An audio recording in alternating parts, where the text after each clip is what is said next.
6 games in 6 days to end the regular season for the San Francisco Seagulls, who take on the Sonoma Stompers in this one. Currently, the Stompers third place in the CCL-North, 2.5 games above the San Francisco Seagulls at 12 and 15. We are here at Tom Lara Field in San Bruno, California. Hi, everyone. I am Cameron Anderson on the call, as should be a very interesting matchup here. Getting late in the season, let's take a look at the starting lineup for the Sonoma Stompers. Leading things off and playing second, number 41, Elijah Ramos. At short will be Trent Abel. Batting third and playing third, Max Handren. In center, Paul A. Contreras, DHing Omar Gastelum. In right, Darvin Scott.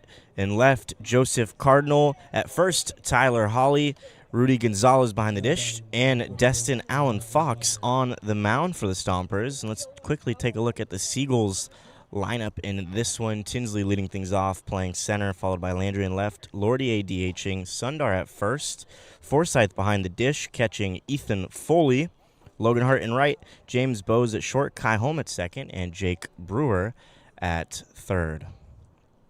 All right, we are getting ready for first pitch here in San Bruno from the right-hander, Ethan Foley, and it's in there. Strike one to Ramos. Ethan Foley, the 6'3" right-hander from Orinda, California, went to Eastside High School, spent 2 seasons at Ohlone. He's currently an undecided junior. He's quickly ahead in the count on Ramos, 0-2.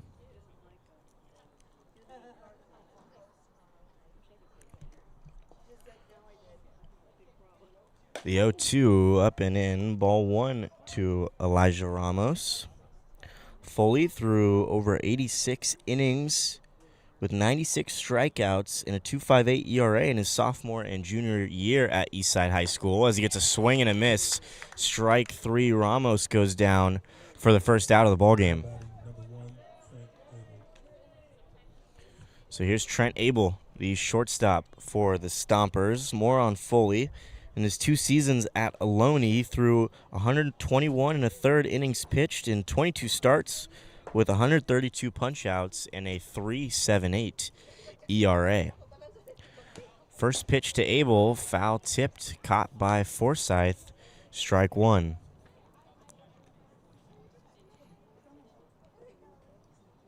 This is Foley's 4th start and 4th appearance, so he is one of the starters in the rotation. He's got a good fastball. Abel swings through it, and he's quickly down the count, 0-2. Foley's thrown now 14 innings after recording the punch-out. 17 hits, 5 earned runs, 4 walks, and 20 strikeouts, and make that 21 on the season. He came in with a 3.29 ERA and a staggering strikeout per 9 innings. Like I said, 21 strikeouts now in 14 1/3 innings pitched. So Foley, along with Dwyer Lewis and Will Ellis, will probably be the top 3 pitchers on the staff for the Seagulls, 2 of them being starters, and obviously Will Ellis, the closer, who collected a save last night against the Menlo Park Legends in that 7-4 Seagull victory. And Foley is absolutely locked in to kick things off. 9 pitches, 8 strikes, 1 ball, and he's looking to strike out the side. But a good eye from the 3-hitter Max Handren, who just finished up at Cal. To St. Bonaventure out of high school as he fouls that one back. And then spent 2 seasons at SRJC and 2 seasons at Cal. He was a all Pac-12 preseason selection and Pac-12 tournament selection, hitting over 513 at-bats in the Pac-12 tournament.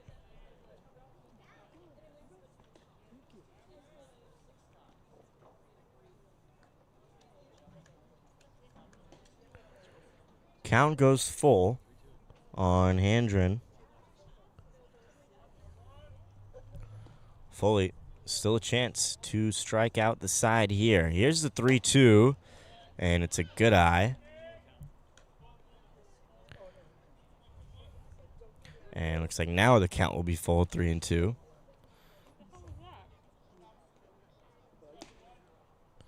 So here's the 3-2. And good eye as Foley missing with the fastball. Trying to get Handren to swing at the high one instead. It's a 2-out walk here in the top of the first. Here's Paul A. Contreras, the center fielder for the Stompers. And he's been one of the best power bats and just overall one of the better players on this roster for Sonoma. Contreras from Salida, California, went to Gregory High School. Handren at first. And once again, 4 straight 0-2 counts here from Ethan Foley, filling up the zone here in the first. The 0-2. Fastball popped up into short right field. Hart coming in, and he will make the catch. Nice running play from the Seagulls right fielder, and a nice first frame from Ethan Foley on the mound. A couple of punch outs, a walk, no runs come across as we head to the bottom of the first.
Back here for the bottom of the first, left-hander, number 49, Destin Allen Fox on the mound for the Stompers. This his 7th start of the season for the Stompers. The 6-foot lefty from Alpine, California, went to Santana High School and is a sophomore at Cal State Northridge.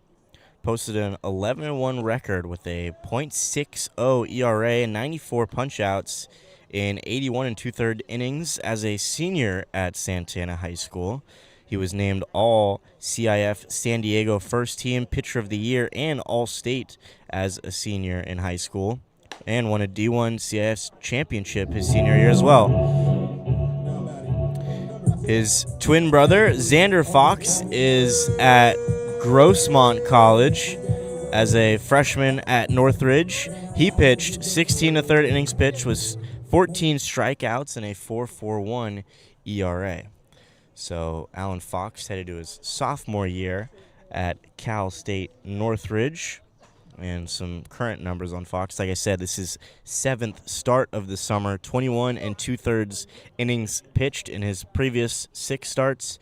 19 hits, 10 runs, 11 walks, 35 strikeouts in the 21 2/3 innings pitched, and a 4.15 ERA.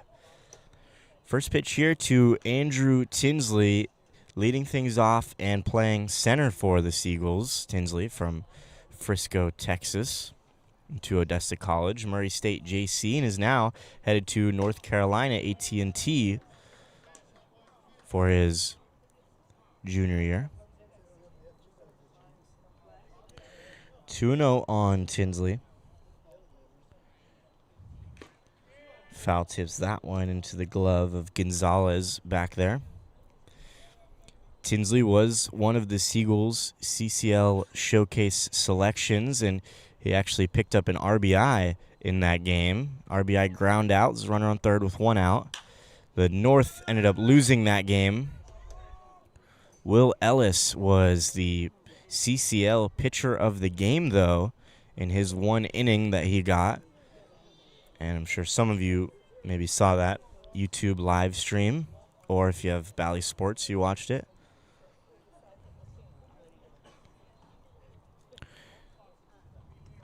Two. Good breaking ball, but stayed outside. Ball 3.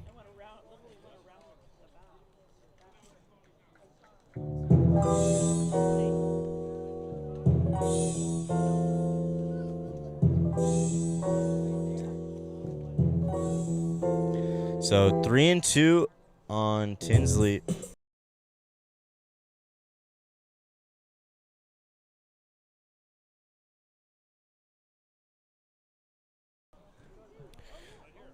Three-two from Fox.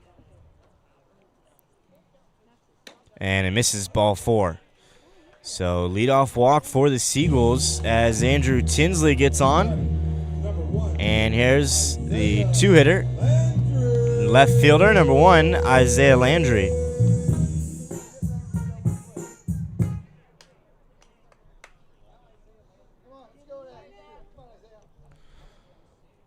Landry from Pittsburgh, California, to El Cerrito High and Clayton Valley. He takes a look at strike 1. Going into his sophomore year, Alabama State, playing for the Hornets. Good breaking ball, but stays upstairs. 1-1.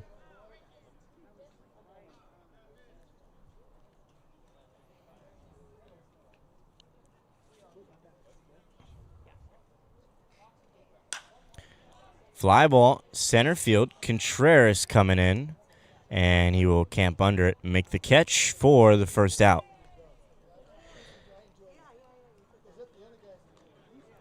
So Landry down on the fly out. And here's Ryan Lordier.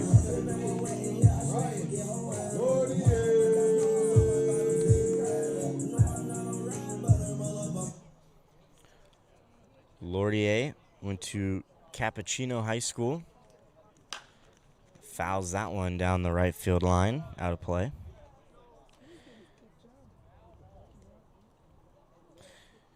Just finished up his sophomore year at West Valley JC.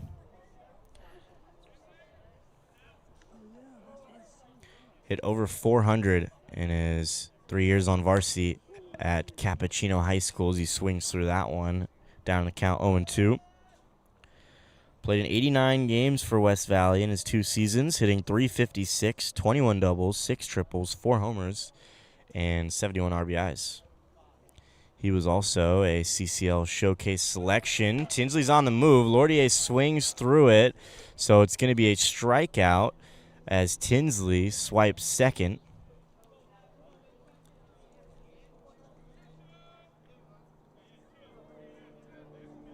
So now 2 gone here in the bottom of the first.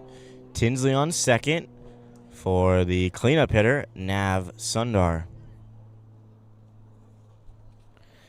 Sundar, who went to California High School, Cuesta College, and going to Coppin State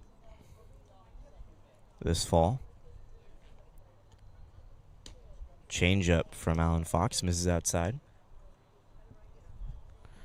Sundar hit .381 in his senior year at California High School and In 38 games last spring at Cuesta, he hit .301, 8 doubles, 4 homers, and 29 RBIs. Here's a ground ball to short, and Abel, the throw to first, is off the bag. So the shortstop, Abel, bobbled it a little at first, was able to recover and had time to make a good throw, but the throw on the run was just offline to the first baseman, Holly.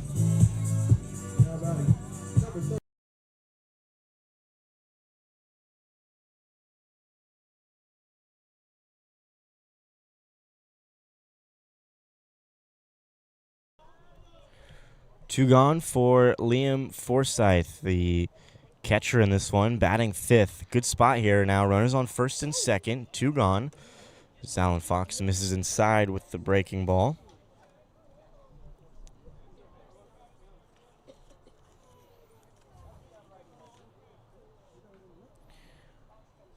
Forsyth is at Chabot College as the fastball misses up. 2-0 on him.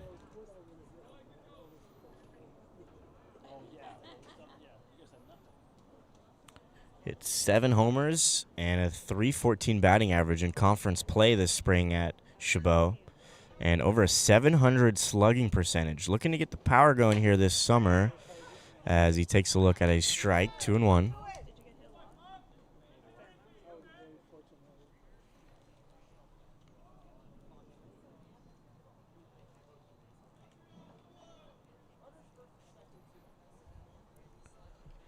Forsyth comes into this one hitting .200, a double, and an RBI. Check swing, and looks like it'll be a strike on the pitch. 2-2.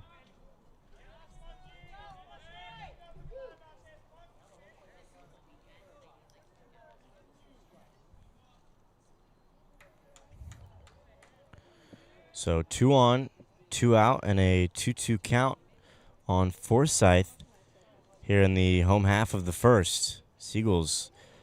Tinsley on the move as Forsyth fouls that one back.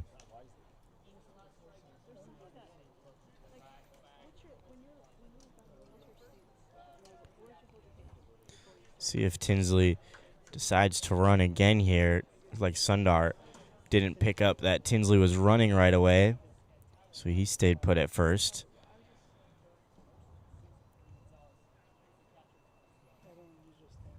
Try the 2-2 again. Breaking ball misses outside.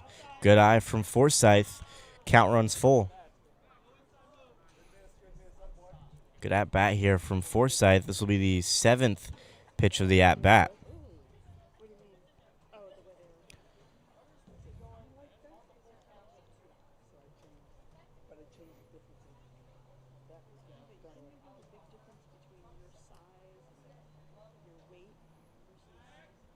Alan Fox making sure Tinsley doesn't get too far off the bag.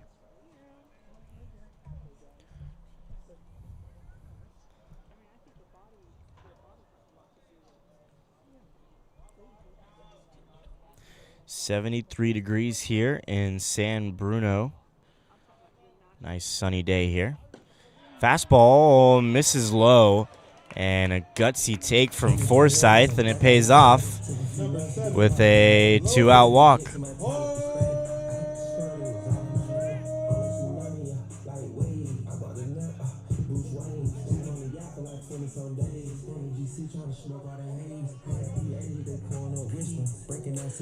So bases loaded.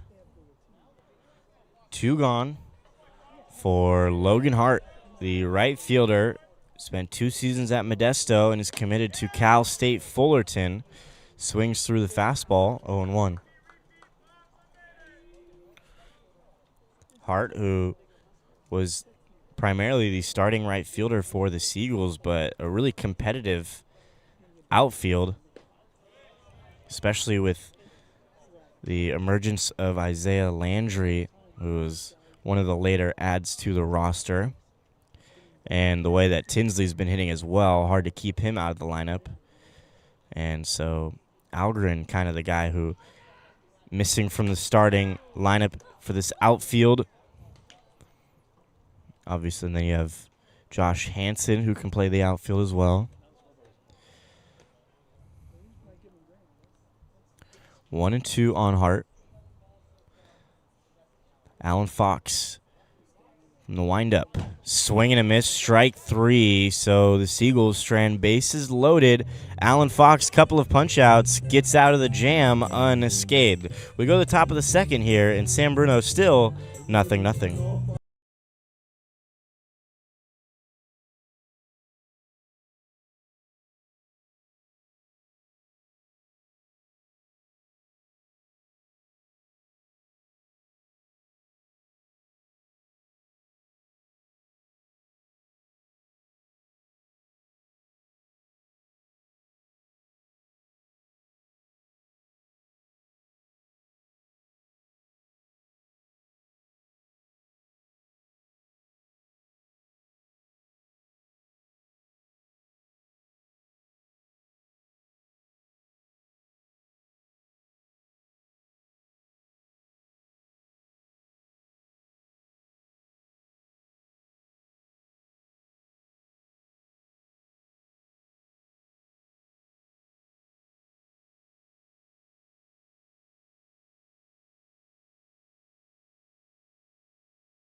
Designated hitter number 37, Omar Gastelum, set to lead things off for the Stompers. This is his second year with the Stompers, and his last collegiate season or spring ball was in 2022 for the San Jose State Spartans. Went to St. Bonaventure High School, UC Santa Barbara out of high school. So a highly touted prospect. Rolls this one over. Third baseman Brewer, nice play. On to first in plenty of time. So good range there from Brewer to go to his left and make the play right there. So 1 pitch, 1 out for Foley.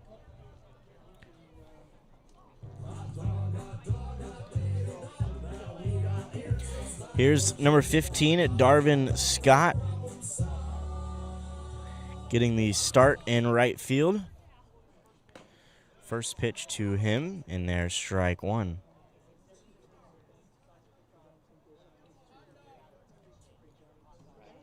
Foley, couple of punch-outs in the first. Both of these starters today, a couple of punch-outs. Brewer, diving play at third. Throw to first, in time. What a play from Jake Brewer, who has not played a lot of third base this season for the Seagulls, but flashing the leather here early. Wow. So all season long, really, the Seagulls have gotten fantastic defense from the hot corner, especially at third base, whether it's Hansen, Moreno, and now Jake Brewer. Here's Joseph Cardinal playing left field. Swings through the first pitch, 0-1. This one popped up and out of play.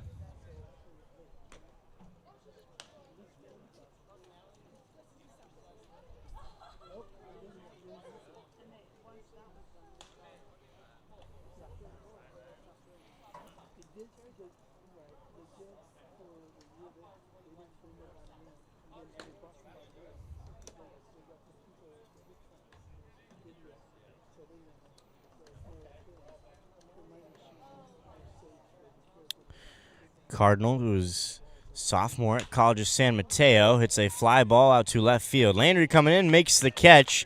It's a 1-2-3 inning for Ethan Foley, and not many bullets used here in the top of the second for him.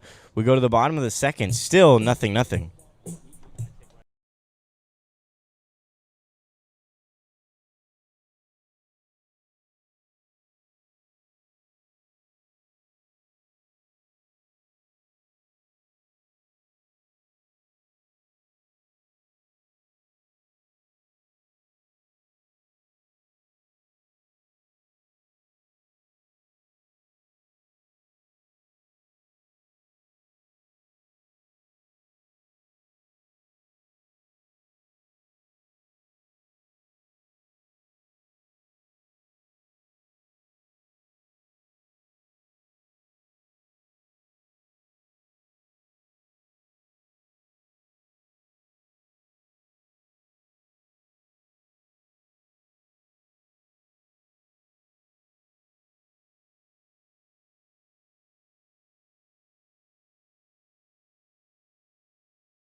James Bowes set to lead things off for the Seagulls, the LMU commit. Played at West Valley JC. And getting the start at short today for the Seagulls. Here's a fly ball out to center field. Contreras backpedaling, makes the catch for the first out. So nice contact from Bowes as Contreras ended up all the way out to the close to the dirt on the other side of the baseball field here.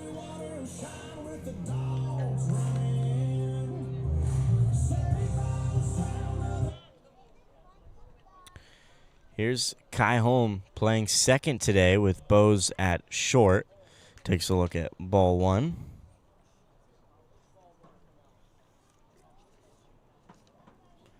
Holmes from Redwood City fouls that one back. To Sequoia High School, College of San Mateo, and just finished his junior year at Coppin State University. And he's hit everywhere he's been. This one back up the middle. Going to be a tough play for Ramos. He slips. Throw to first, not in time. Holm also slips. And, oh, boy, he goes down and is holding his knee. Running through first base. And this is not a good sign for the Seagulls, as it looks like he's grabbing onto that left knee. And it looked like he hit the bag funny when running through first base. And he seems like he's in a lot of pain right now.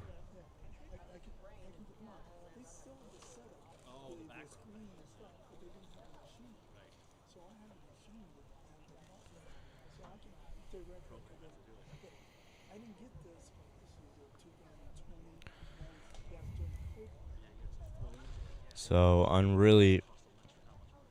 really unfortunate start to the game for the Seagulls. Holm still down.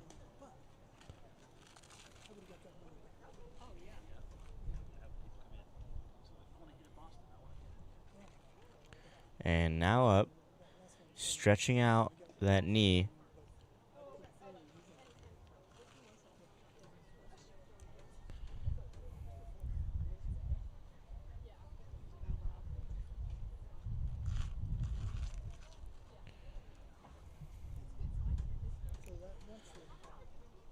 So manager Dom Sebastiani and assistant Max Lopez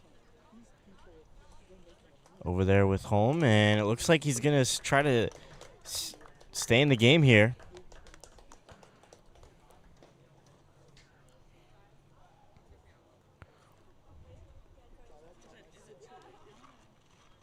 Still trying to stretch out that knee and walk it off a little bit.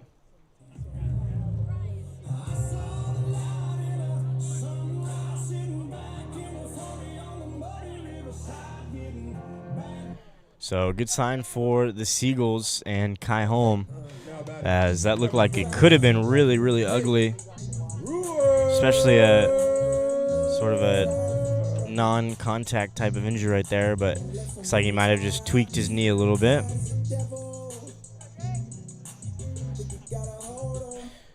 Here's Jake Brewer, the third baseman for the Seagulls, batting ninth in this one. Artie's made a couple of nice defensive plays in the top of the second. Brewer, who went to Cappuccino High School as well. A few Cappuccino High School guys for the Seagulls. He played this spring at Kenyatta, in which he hit .377 in 23 games.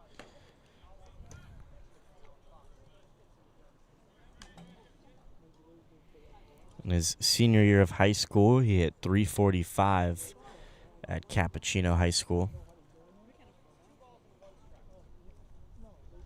2-1 on Brewer, and that one misses, ball three.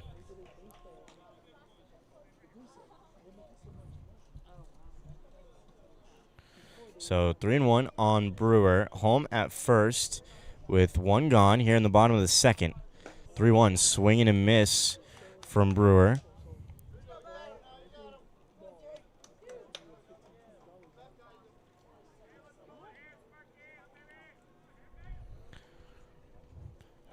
Move to first, and it's a pretty good one. Home, not a big lead over there, able to get back standing.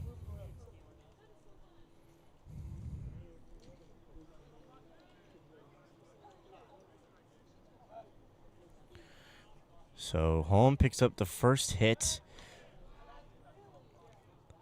for the Seagulls with his infield single.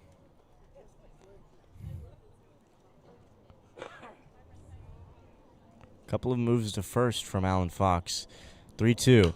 Fastball fouled back.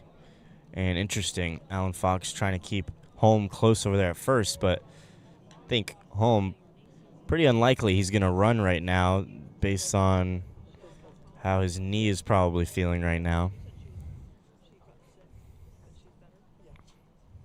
But we'll see. 3-2 again. Fastball fouled back.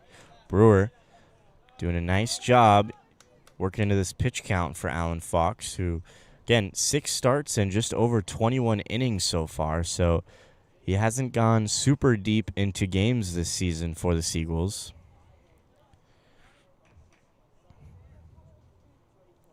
3-2 again. And this is a fly ball out to center field. Contreras, who loves to do the long stride back pedal, which probably don't teach to the youth, but nonetheless, it works for him. And 2 are gone here in the bottom of the second.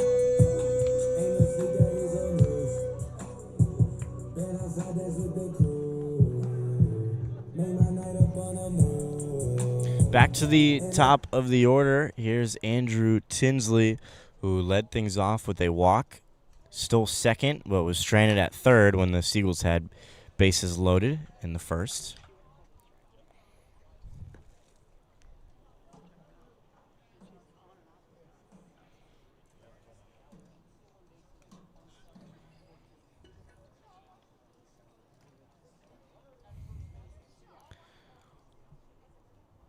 Home still at first. Big breaking ball from Fox, and he lands it. It's 0-2.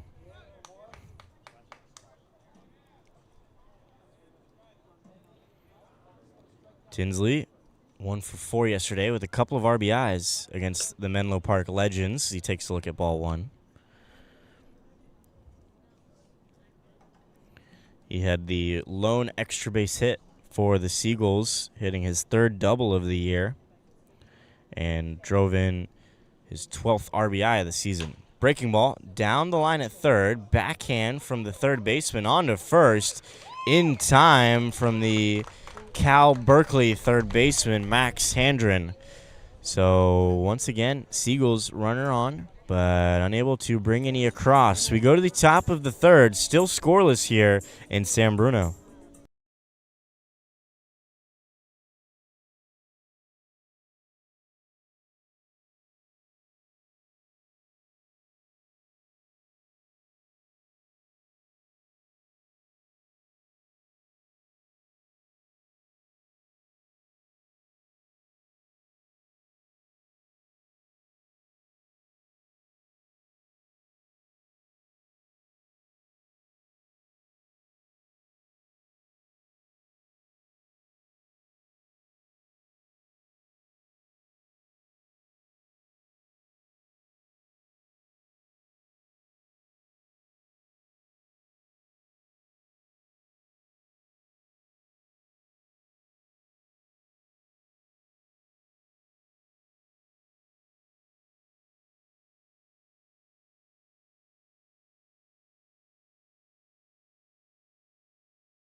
First baseman Tyler Hawley, the 8th hitter, leading things off for the Stompers.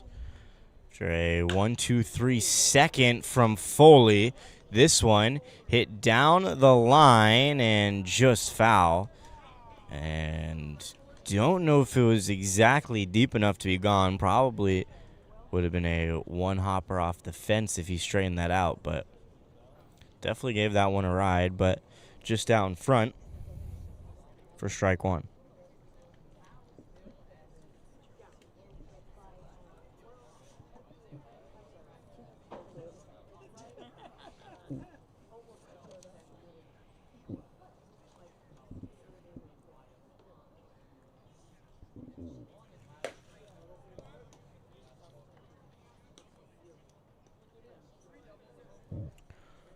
Holly is from Laverne, California, and a sophomore at Cal State Fullerton. All over that one, but once again, out in front, count is 1-2. His junior and senior year of high school, he hit .298 with 13 doubles, 2 homers, and 25 RBIs. Played in 20 games as a freshman at Cal State Fullerton, but struggled a bit at the plate as he's once again out in front. Hit .114 this spring as a freshman at Cal State Fullerton.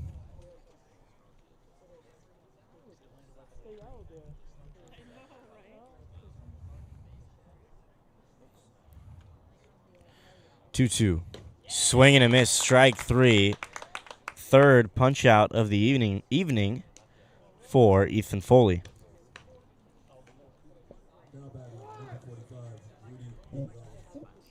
So Hawley down swinging, and here's the catcher, Rudy Gonzalez from Edinburgh, Texas, to Vela High School, and is a sophomore at Texas Rio Grande Valley. He takes a look at a ball high. Gonzalez hit .382 in 76 career games at Vela High School. And he also didn't commit a single error behind the dish in his senior year of high school. See, foul tips that one, 1-1. This spring at Texas Rio Grande Valley hit .261 in 12 games. Pops this one up, back out of play. And once again, another 2-strike count. Had 4 2-strike counts in the first inning. Swing and a miss. Strike 3. 4 punch outs for Ethan Foley.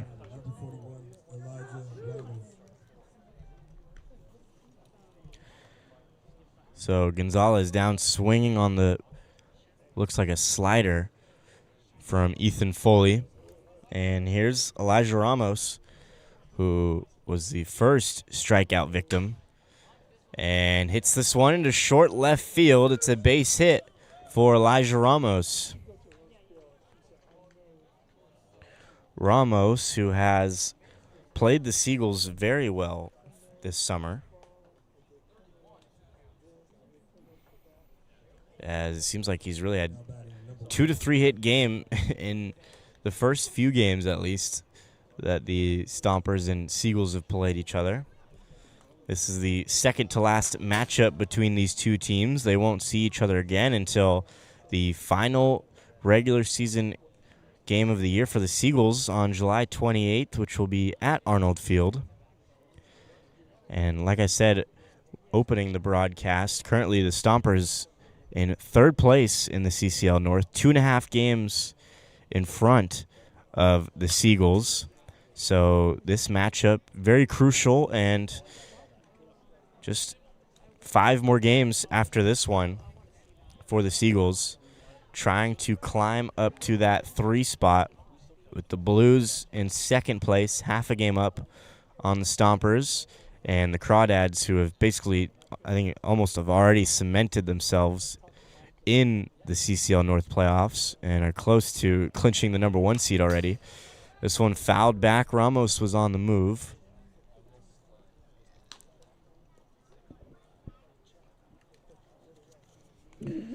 Trent Abel at the dish from San Diego to Rancho Bernardo High School and is a sophomore at Cal State Northridge.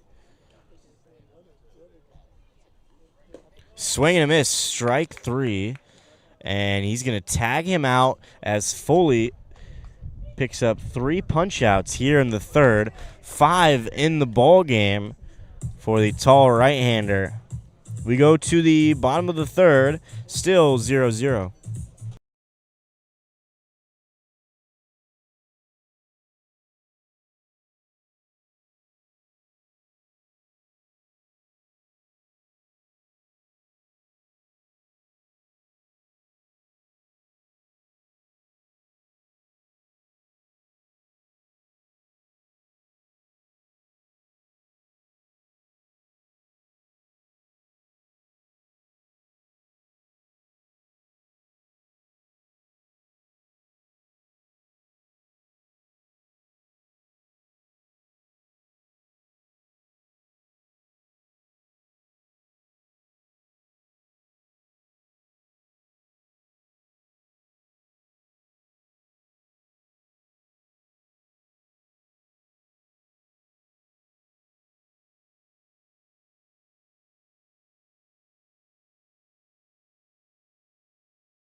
Make sure to join us tomorrow night here at Tom Lara Field in San Bruno, California at 6 o'clock as the Crawdads come into town. Like I said, the #1 team in the CCL-North. And a big game for the Seagulls. Their last game against the Crawdads this season, who have played them well so far. Here's Isaiah Landry leading things off for the Seagulls. Flew out to center in his first at-bat, so he's 0 for 1. Breaking ball first pitch from Alan Fox, misses low. Landry, who is now hitting over 300, second best batting average on the team, swings through the fastball, 1-1.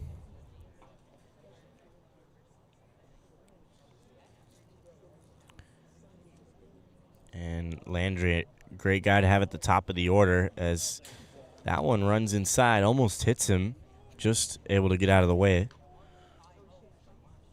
But Landry, great on-base percentage, too, hitting 300, but also has 17 walks in 19 games played.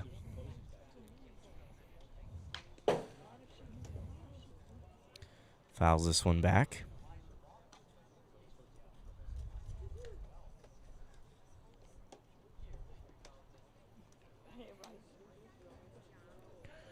Landry's 9 stolen bases, second best on the team behind Josh Algren. He takes strike 3. Well-located fastball from Alan Fox. Hits the bottom of the zone, and Landry's down looking for the first out.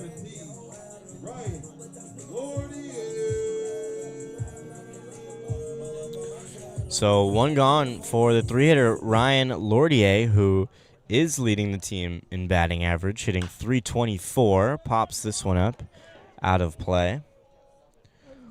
Lordier struck out swinging in his first at-bat.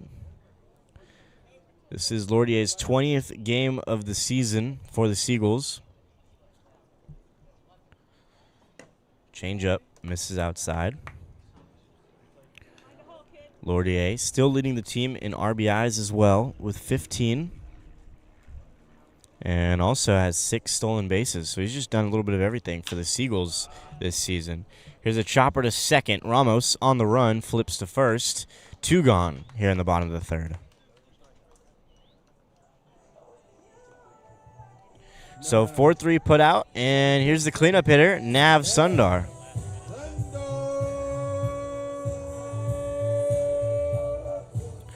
Nav reached on the throwing error from Trent Abel back in the first. So he's 0 for 1, but reached safely. Made it up to second base when the Seagulls had the bases loaded with 2 outs. First pitch from Alan Fox. Good breaking ball. Lands strike one. Sundar, 7 RBIs this summer. Hits this one pretty well, but should be routine out there for Contreras in center, who's been busy so far through 3 innings. Well, we're through 3. Still nothing as we go to the top of the 4th.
Top of the 4th here in San Bruno against the 3rd place Stompers and the 4th place Seagulls as we head to the home half of the regular season. Final stretch. Seagulls coming off the break from the CCL Showcase have 7 games in 7 days. They won the first one last night against the Menlo Park Legends 7-4. This is game 2 of the 7-game stretch. And Ethan Foley on the mound has been wonderful so far as Handren all over this one, hits this into right field. Wide turn at first, but he's going to head back, and it's a leadoff single for the Stompers.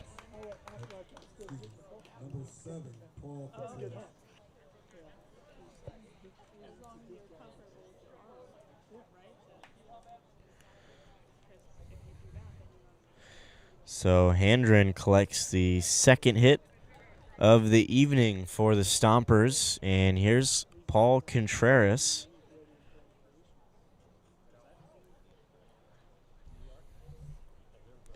First pitch spiked, and Forsythe had to scramble to go get it, and Handren, good read, broke to second immediately and is in safely on the wild pitch.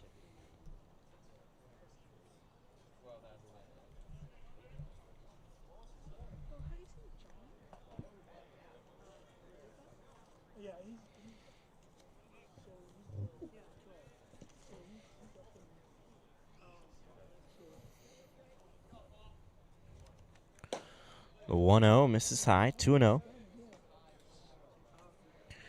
Contreras, who hit .339 with 8 homers, 12 stolen bases, and 43 RBIs in just 40 games at Modesto JC in his freshman year. So him and Logan Hart both were in that outfield for Modesto last spring. This one, a swing and a miss, but gets by, and Handren will make it all the way up to third base.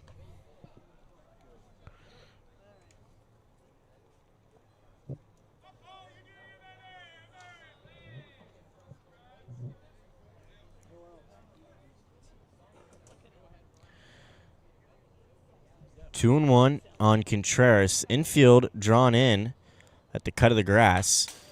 This one fouled straight back. 2-2.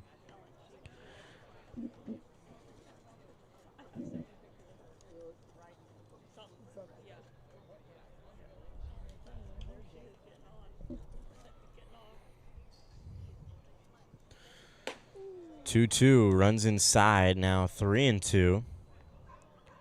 No gone.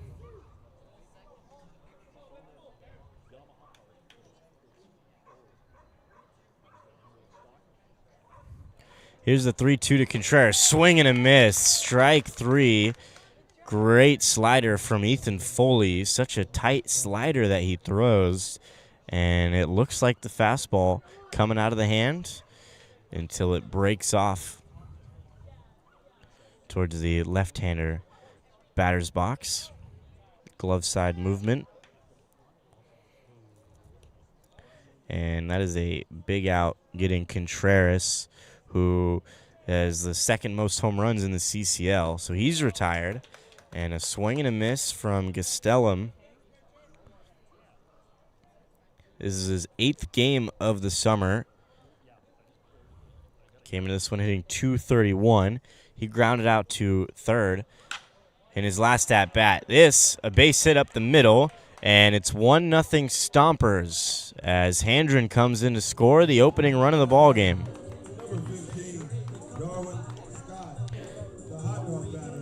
So a nice piece of hitting from Gastelum, and he picks up an RBI single.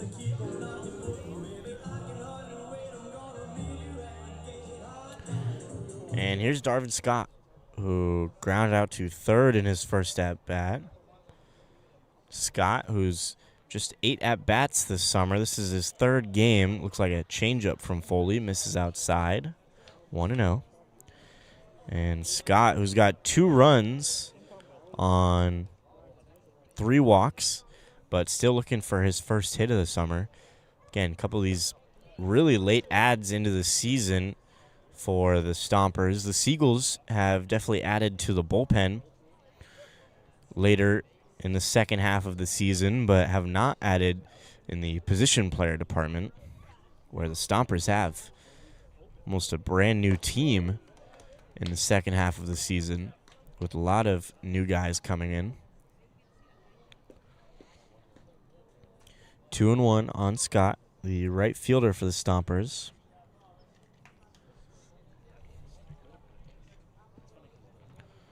Fastball, swing and a miss, ran inside, and an uncomfortable swing from Scott. Now 2-2.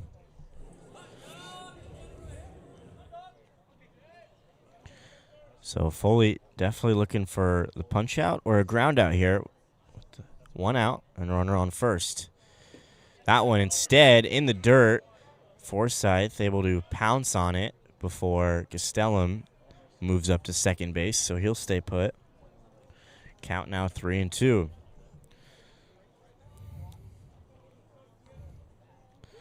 So a few errant pitches here from Foley in the dirt. That time, Seagulls catch a break, and Gastelum not being able to advance 90 feet. But here's the 3-2. Slider, swing and a miss.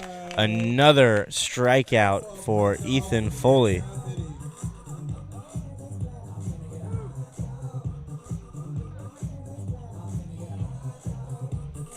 Seven punch-outs in 3 2/3 innings for Ethan Foley, who's been a strikeout machine this summer. Here's Joseph Cardinal. Swing and a miss from him. 0-1. Cardinal flew out to left in his first at-bat.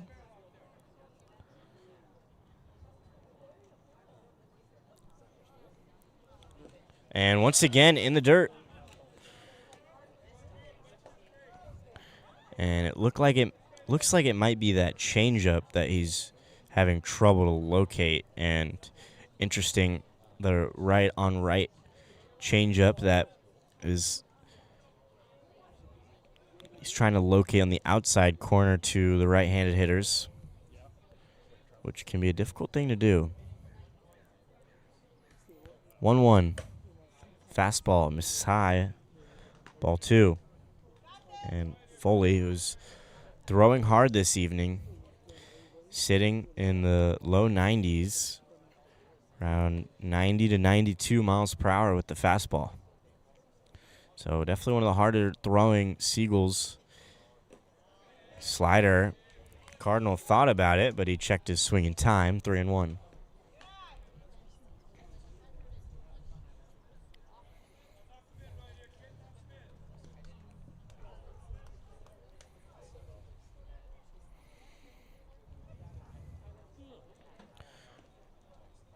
Three and one, 2 gone. Gastelum at second, moving up on the wild pitch. And a good fastball catches the inside corner. And it's another 3-2 count. Back-to-back full counts here in the 4th. 1 run across here in the 4th. Foley trying to keep it that way. Long pause. The 3-2. Fastball popped up. Could be playable for Nav, and he will run in and call off Foley, who was trying to do it himself. Instead, first baseman Sundar makes the catch. 1 run in for the Stompers. It's 1-0 Sonoma as we go to the bottom of the 4th.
Bottom of the 4th, Liam Forsyth, the catcher, leading things off for the Seagulls. And he's headed to Southeast Missouri State in the fall. 2 years at Chabot for him. Forsyth walked in his first at-bat.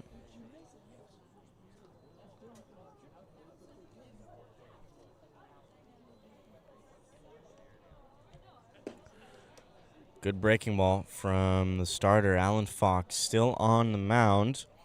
That was pitch number 52. First pitch at the bottom of the 4th. So he's doing pretty good with the pitch count. Fouled back.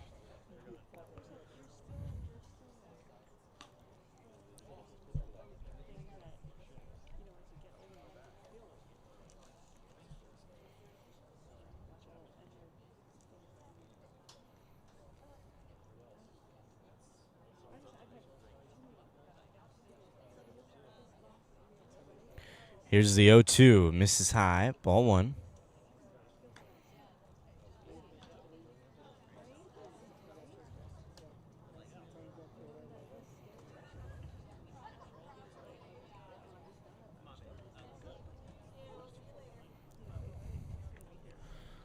1-2 on Forsyth. Pops this one up and out of play once again.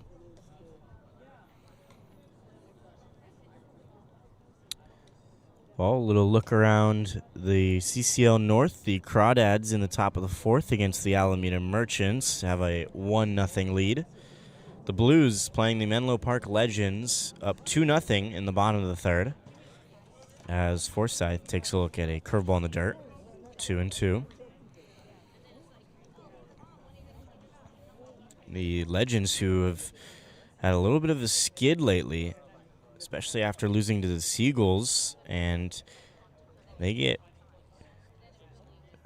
sort of pushed back. Now the last in the CCL North. Here's a fly ball out to right center field. Contreras nonchalant catch in center, and that's the first out at the bottom of the fourth. Now batting, number 7, Logan.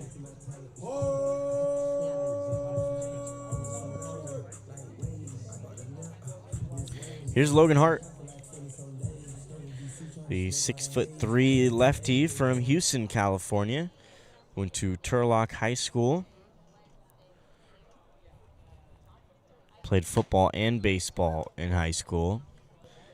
Primarily in football, played as a wide receiver.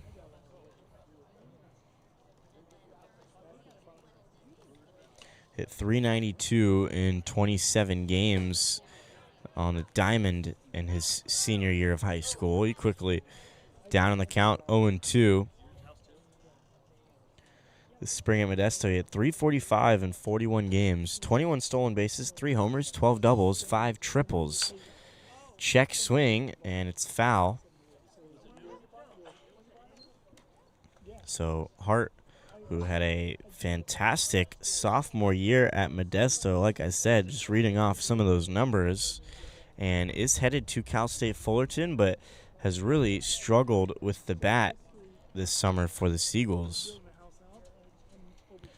Breaking ball in the dirt, good eye. 1-2.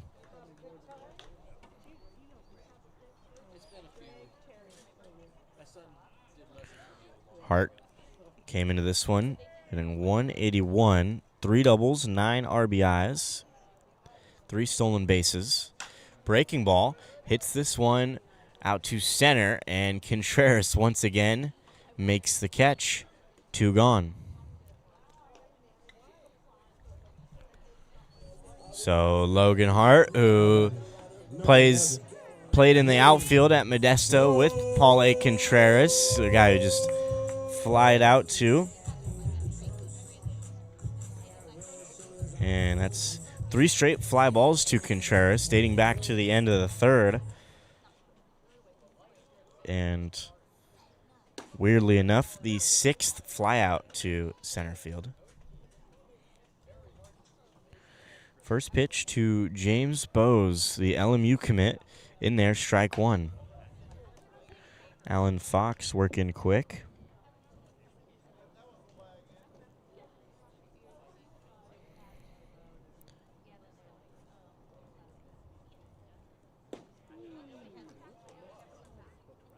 This is Bowes. Bowes, just his 5th game of the summer, has not played a whole lot this summer for the Seagulls. This is his 20th at bat. 4 hits and RBI.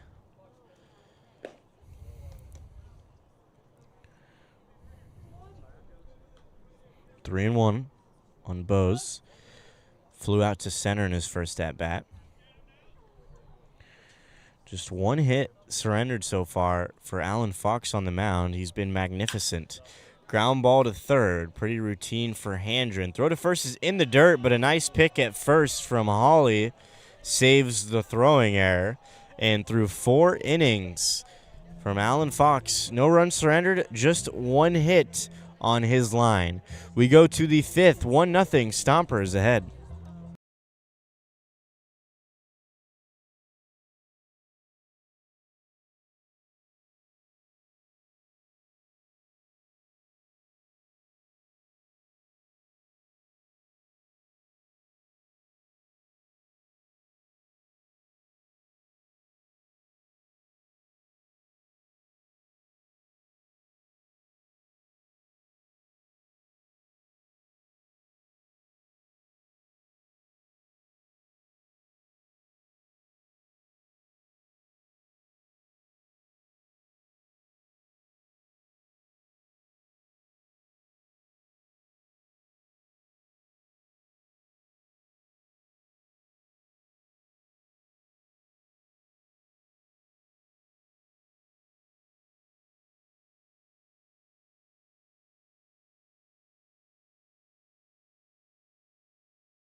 Top of the fifth, Tyler Hawley leading things off. The sophomore at Cal State Fullerton made a nice pick at first base, ending the fourth. Now leading things off. He struck out swinging in his first at-bat. Takes a look at a ball inside.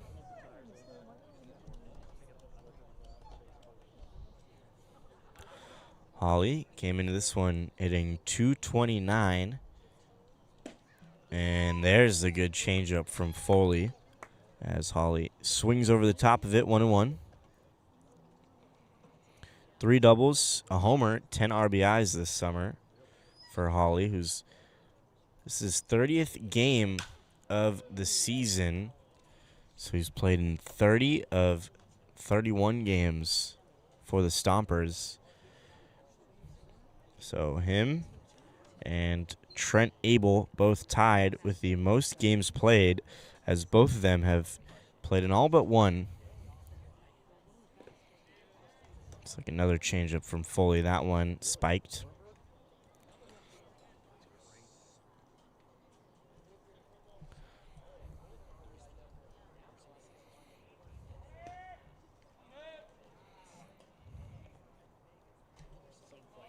The 2-2. Swing and a miss. Strike 3. Triples up on the changeup. And Hawley, his second punch out of the ball game. First of the fifth and 8th of the evening for Ethan Foley.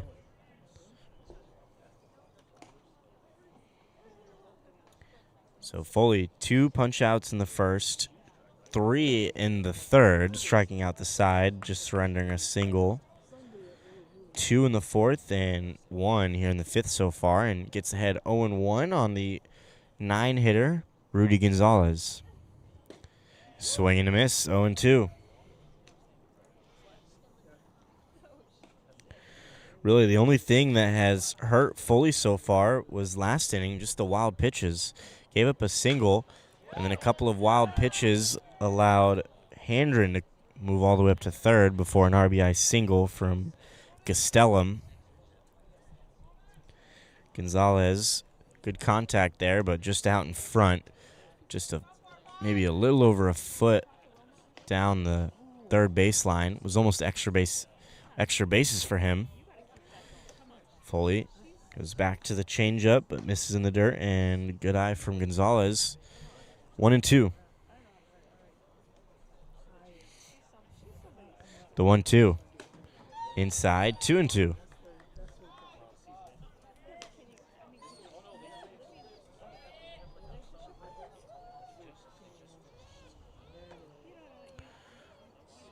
One out and a 2-2 count. Like a slider there from Foley. Gonzalez able to get a piece of it.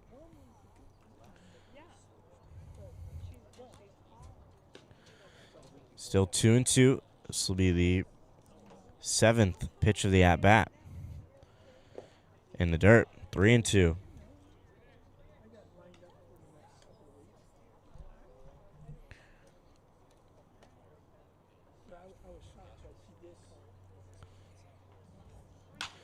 Ground ball to second. Holm fields it cleanly. Throw to first. 2 gone here in the 5th.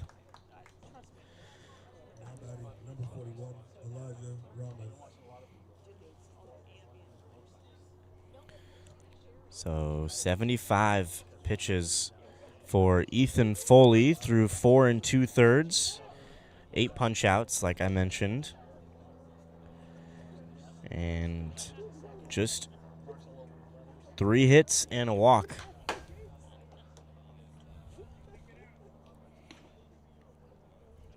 Here's Elijah Ramos, 1 for 2 today, single and a strikeout.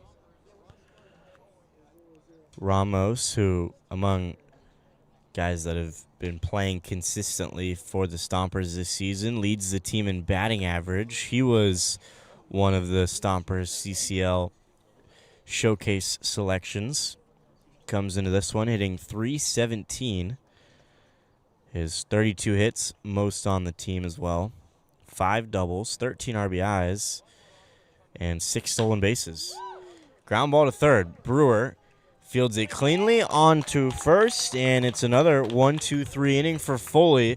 His second 1-2-3 inning this evening, and that might be all from the 6'3" right-hander who pitched well. 8 punch-outs, 3 hits, 1 walk, and just 1 run surrendered through 5 innings. We go to the bottom of the 5th, 1-0 Stompers.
Stompers go to the bullpen, and it's going to be the 6'1" right-hander from Windsor, California.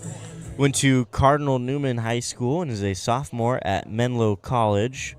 It's number 22, Raul Valdivia. Primarily an infielder at Newman. He only pitched 5 innings in his junior and senior year combined. But in his freshman year at Menlo, he pitched 4 1/3 innings, allowing 4 earned runs with 3 punch-outs. This is his 8th appearance of the season for the Stompers. First pitch in there, strike 1 to Kai Holm, the second baseman. Valdivia, in 7 previous appearances, has gone 7 2/3 innings, 8 hits, 7 runs allowed, 5 walks, 5 punch-outs. So he's trying to get that ERA down before the end of the regular season, currently an 8.22 ERA.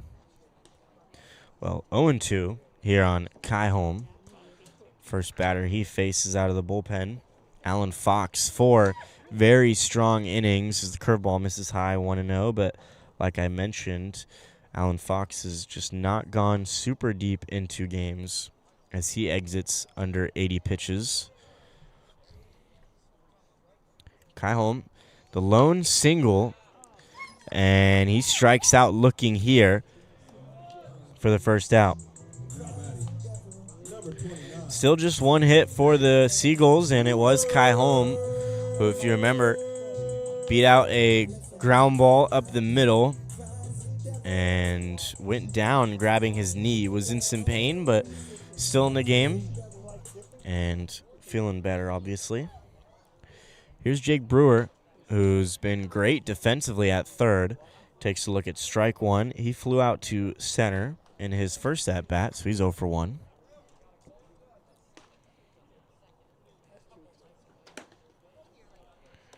Oh, 1 misses high, 1-1. Brewer came into this one hitting 171. 2 runs, 5 RBIs, 8 walks.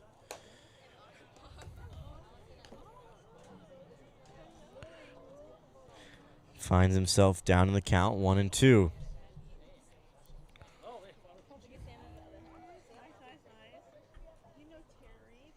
The 1-2. Slider just misses outside. Valdivia was halfway off the mound, expecting the call there. Instead, it's 2-2. One gone here in the bottom of the fifth. Fastball rung him up. Brewer down looking as well. Back-to-back strikeouts, both looking to start things off here in the bottom of the fifth. Well, here's the guy who started things off in the bottom of the first, the leadoff hitter, Andrew Tinsley, who walked, stole second, made it all the way up to third in what looked like a promising first half. And that was the last time the Seagulls had a runner in scoring position, was back in the first. Like I said, just one hit, 2 walks, and they haven't had a base runner since Kai Holmes singled back in the second. Foul tipped off the mask of Gonzalez.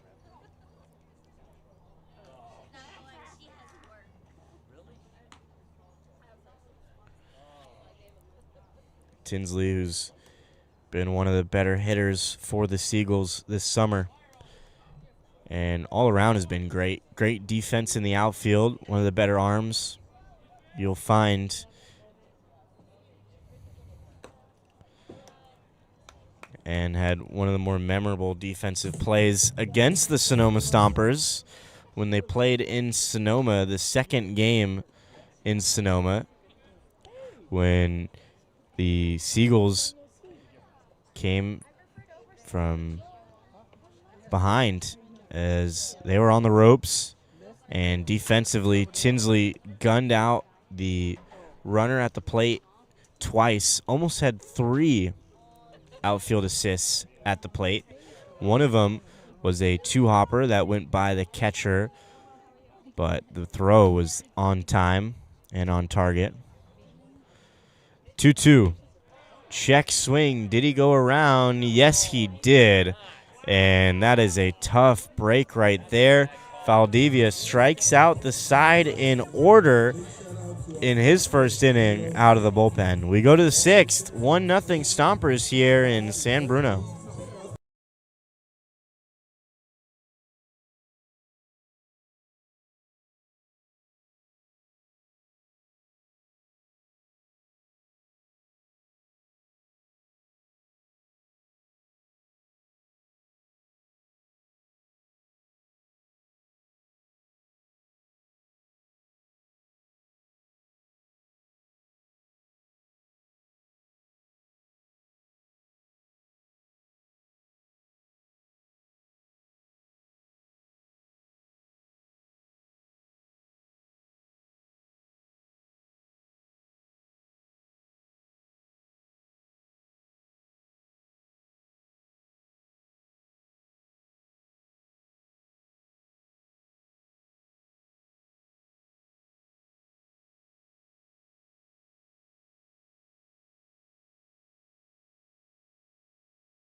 So that's it for Ethan Foley. 5 strong innings, just 1 run surrendered, a few hits, and 8 strikeouts for the right-hander. Still looking for a home at the 4-year level after a couple of great seasons at Ohlone.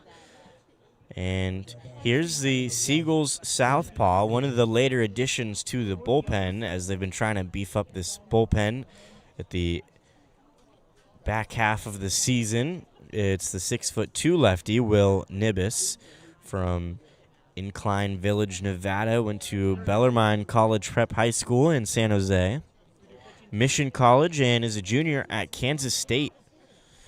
And he's a hard-throwing left-hander. So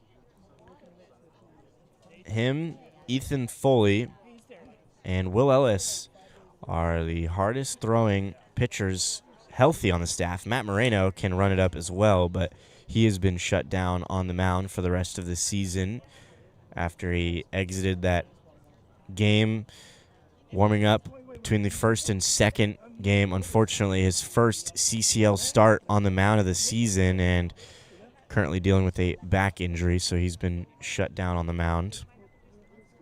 But for Will Nibis, he was Coast Conference South Pitcher of the Year and NorCal second-team Pitcher of the Year in high school. And in his 2 seasons at Mission College, he threw 66 2/3 innings, 79 punch-outs, and a 3.51 ERA. Here's a pop-out, or a pop-up to center field. And Andrew Tinsley makes the catch for the first out. Trent Abel retired. He, like I said, Nibis at Kansas State, but did not pitch this spring at Kansas State.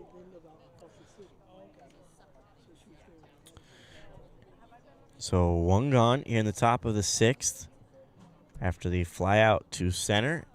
And here's Max Handren. Takes a look at strike 1.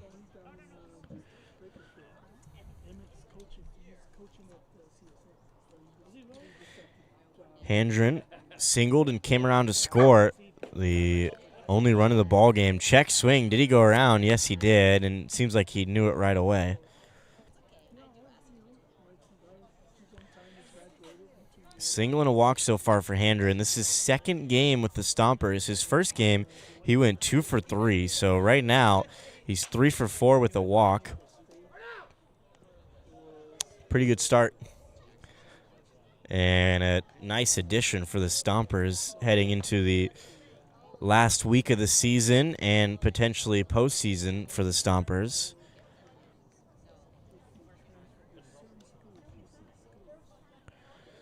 Still 0-2, 1 gone. Nibis fires in the dirt.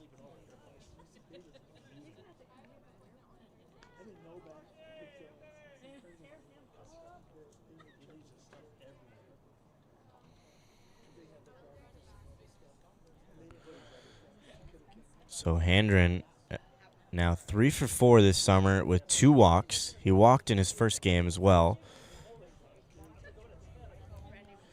Here's the 1-2 outside, 2-2. Nibis has had some, well, this is his 5th appearance out of the bullpen, just 5 innings so far. 8 hits, 4 runs, 2 walks, 6 punch-outs. So short sample size, but similar to Valdivia, trying to get that ERA down, currently a 7.20. Not quite reflective of the quality of pitching or pitcher that Will Nibis is. 3-2, runs inside. Handren just able to get a piece of it to stay alive.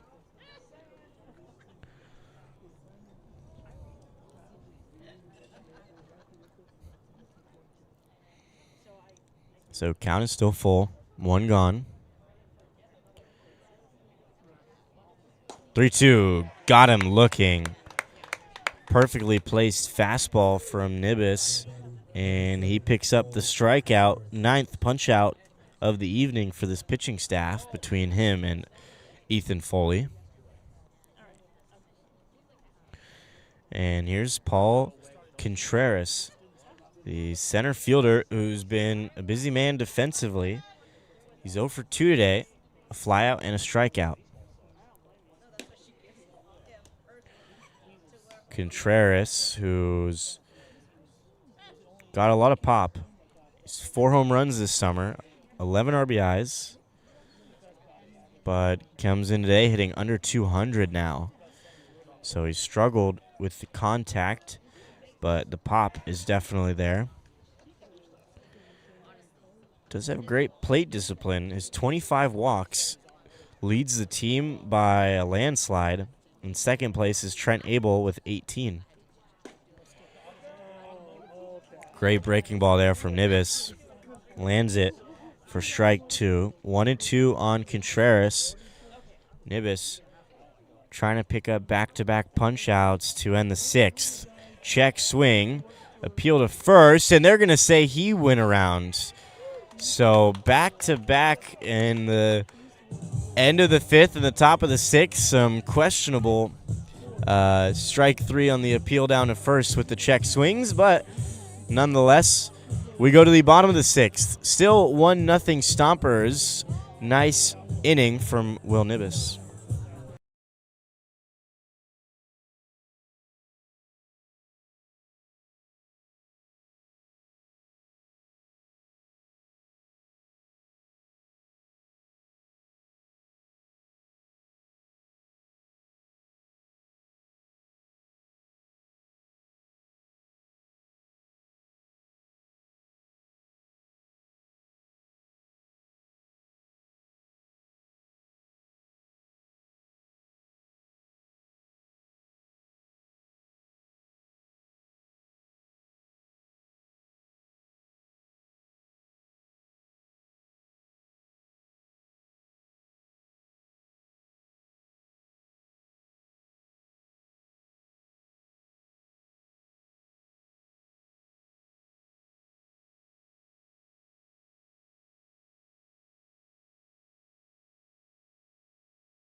One nothing Stompers as we go to the bottom of the 6th. And the Seagulls trying to get the bats going as the Stompers pitching staff has really kept this lineup in check. Just one hit so far this evening. Landry way out in front, but all over the first pitch from Valdivia, who came in relief last inning and struck out the side in order. But this is the part of the lineup that could really get things going. 2-3-4. Landry, second best batting average on the team, and the guy behind him with the best batting average on the team, and the only 2 hitters in the lineup hitting over 300 for the Seagulls.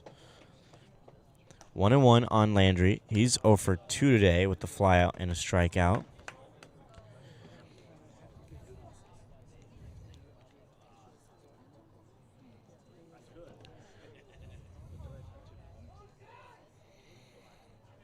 The 2-1 slider stays up.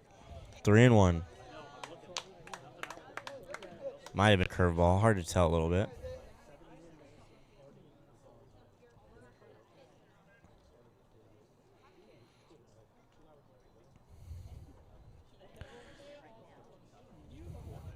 The 3-1.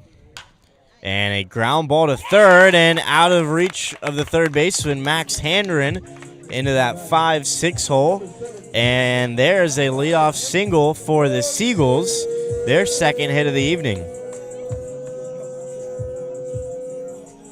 And the right man to be on base here, as he's got 9 stolen bases in 19 games, and that's the second most on the team behind Josh Algren with 10.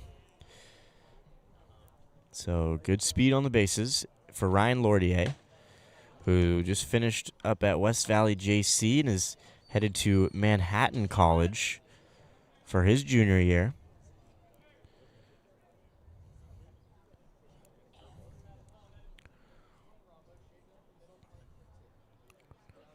The 0-1 breaking ball dropped back there from Gonzalez.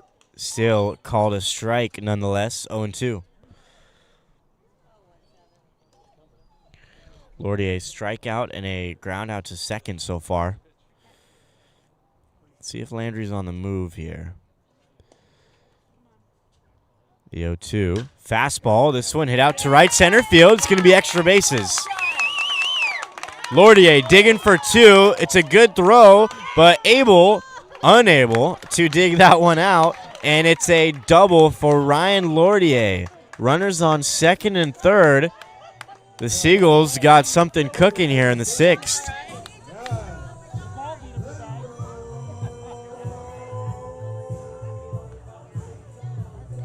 So Landry, who's got great speed, but that ball was not hit far enough for him to come around to score from first. And also had to make sure that one was going to get down, but perfect placement from Ryan Lourdier into right center field. And the assistant coach for the Stompers will take a trip out to the mound and talk to Valdivia. Back-to-back hits for the Seagulls. Still nobody out here in the bottom of the sixth.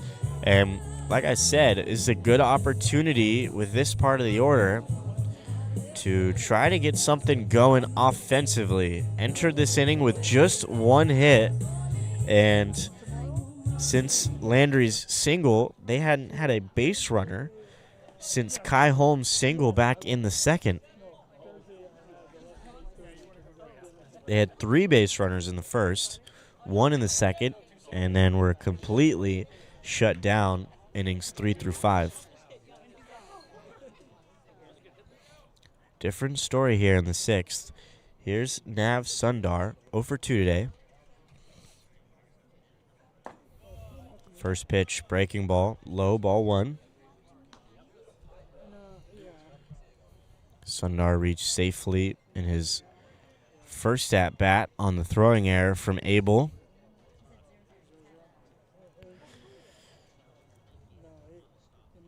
The 1-0. Goes back to the breaking ball, but it misses once again. 2-0.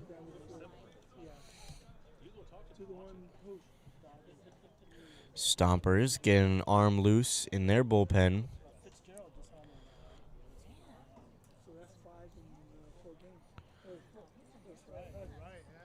Lourdier at second, Landry at third. Infield is back with no outs and a 1-run game. Fastball right down the middle. Sundar takes 2-1.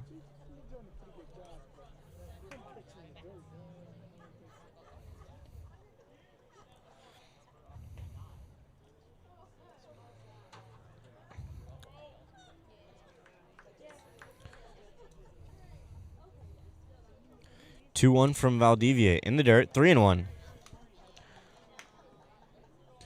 Little surprised that the Stompers playing back here. I mean, still the 6th inning, but in a 1-run game. A little surprising, especially this summer. We've seen a lot of defenses in the CCL be very aggressive with the infield in, with runners on third or second and third, and no force available. Instead, they're playing back. Here's the 3-1. Misses outside, ball 4. Good eye and good at-bat from Sundar. And now the bases are loaded with nobody out for Liam Forsyth.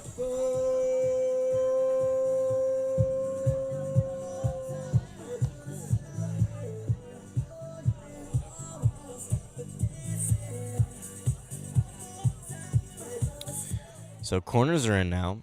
Handren, the third baseman, on the cut of the grass, and Hawley, the first baseman, on the grass. Middle infield playing regular double play depth up the middle. And big spot here. Bases loaded, nobody out for Liam Forsyth. He's headed to Southeast Missouri State after finishing up at Chabot College. Pops this one up and will be out of play. Strike 1.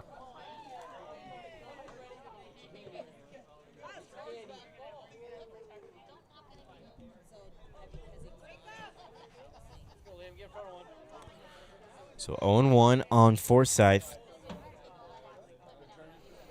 And Valdivia who had a great fifth inning, striking out the side. Not so much here in the sixth. A single, a double, and a walk, and he finds himself in a jam. The 0-1. Breaking ball misses.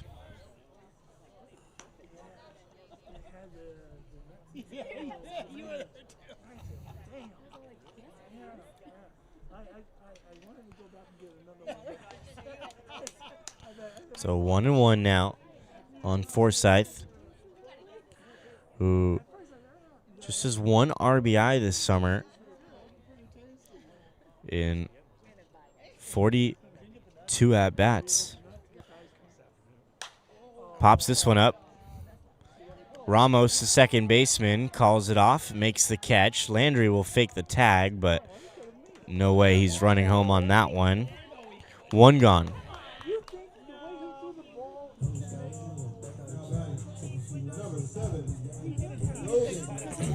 One out for Logan Hart.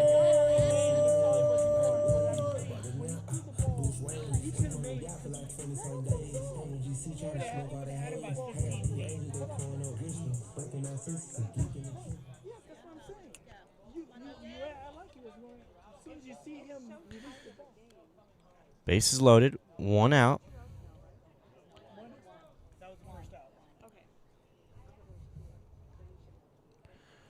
First pitch, nice changeup from Valdivia. Pulled the string as Hart swings over the top of it. 0-1.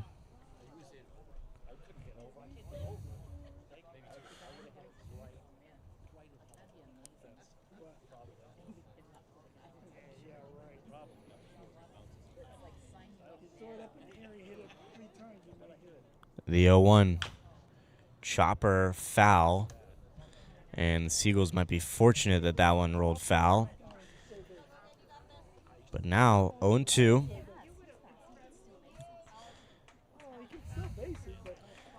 And really important that the Seagulls capitalize here on this situation. This is now the second inning they've had bases loaded. And great spot to at least tie, if not take the lead here in the sixth. Pitching staff has been great on both sides, so runs are at a premium as that one misses outside, 1-2.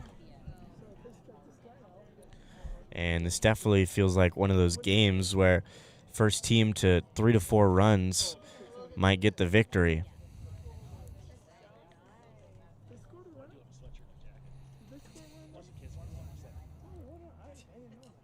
The 1-2. Fouled back, 2. Still 1-2.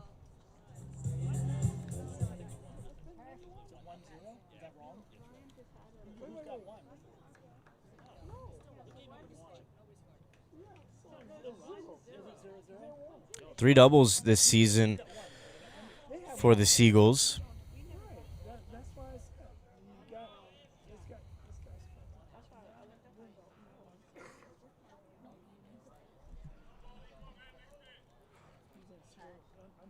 Big pitch here from Valdivia. The 1-2, breaking ball upstairs, 2-2.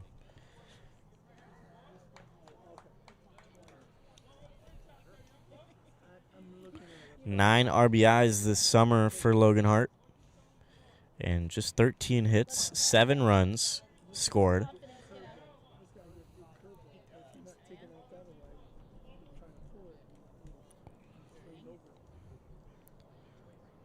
Anxious moment here. 2-2, good eye. That one misses outside, 3-2.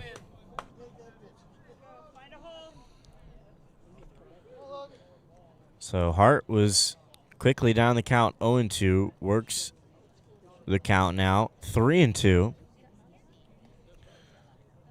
And this will be the 7th pitch of the at-bat. Bases loaded, one gone. The 3-2 popped up, back out of play. He'll see another.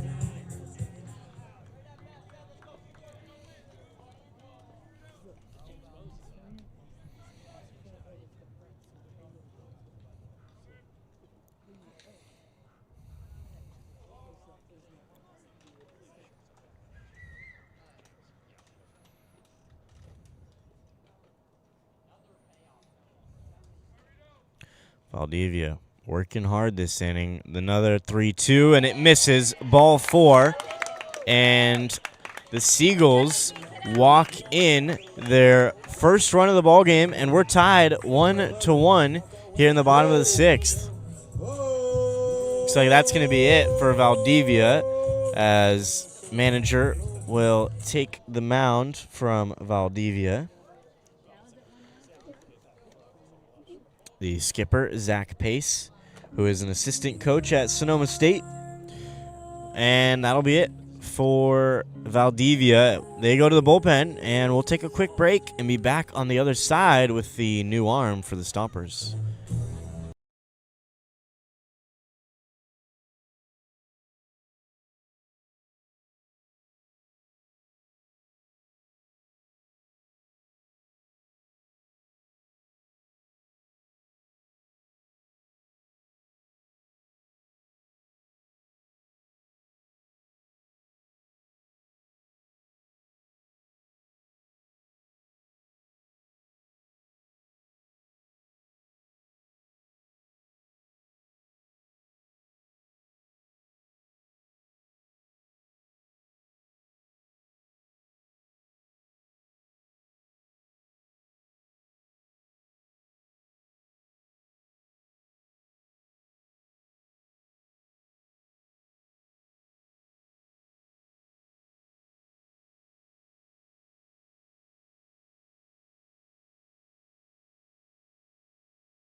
Stompers go to the left-hander, number 9, Carson Glavich from Brentwood, California. Went to Heritage High School, College of Chabot, and is a junior at Cumberland University.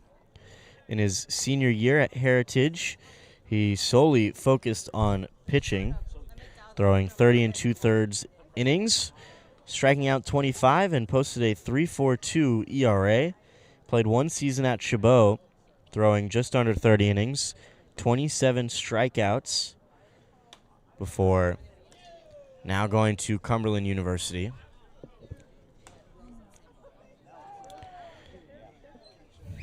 Pitched in 2022 for the Stompers.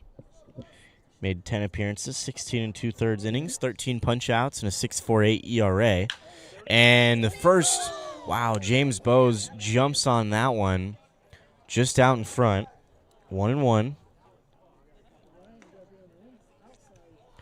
This is Glavich's 8th appearance of the season, 9 2/3 innings so far, 16 hits, 11 runs, 4 walks, 8 punch-outs. He's got a 10.24 ERA, so over a 10 ERA for Glavich, coming in with bases loaded, 1 out, and James Bowes, the batter. 2-1 on Bowes. He's 0 for 2 today. Ground out and a fly out. Seagulls tied it up after Logan Hart walked. Seagulls trying to add on, blow this inning. Glavich misses low, 3-1.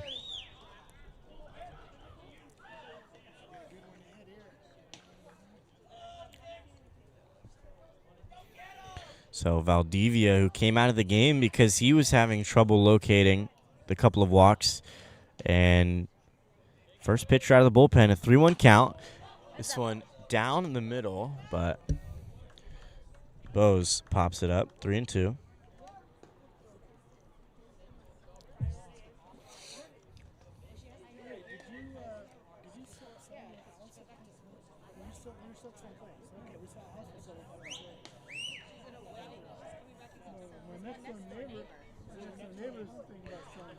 So another 3-2 count here in this inning. And Bose back up the middle. Could be two. Flip to second, on to first. And he's safe at first as Bose able to beat it out. And Lordier comes in to score. It's 2-1 Seagulls. As good hustle from Bose. And if I'm going to be objective, Bose looked out at first base. But the Seagulls catch a break. And the manager, Zach Pace, will have a word with the first baseman, or the first base coach, or first base umpire, excuse me. But nonetheless, good hustle from James Bose on the ground ball up the middle. It looked like a routine double play. Bose's speed made the difference. Pinch hitter for the Seagulls, it's Ethan Roan, pinch hitting for Kai Holm. Swing and a miss, went to the backstop, but a great ricochet, and Rudy Gonzalez turns around and finds the baseball easily. So Hart out at second on the 6-4 putout. Nav moves up to third. Lordier comes in to score. 2-1 Seagulls. With Bose at first, Nav at third, and two gone. 0-1 count for Ethan Roan. The pinch hitter misses low, 1-1.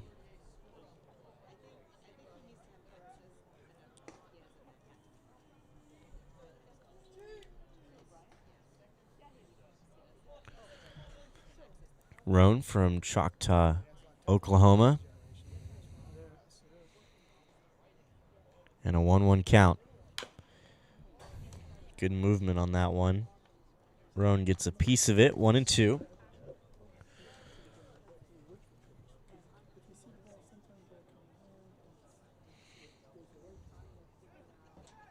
Roan, who had a good start to the summer for the Seagulls, still has 21 walks in 23 games, which is pretty absurd, but batting average, he struggled, 167 this summer.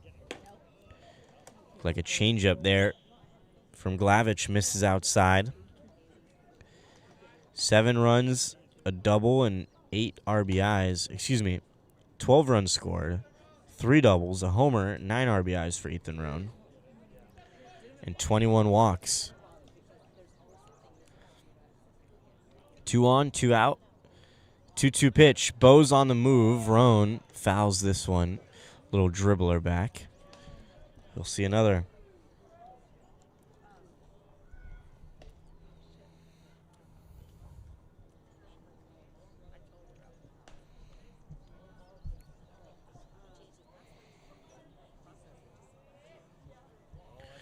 Two runs across here in the 6th.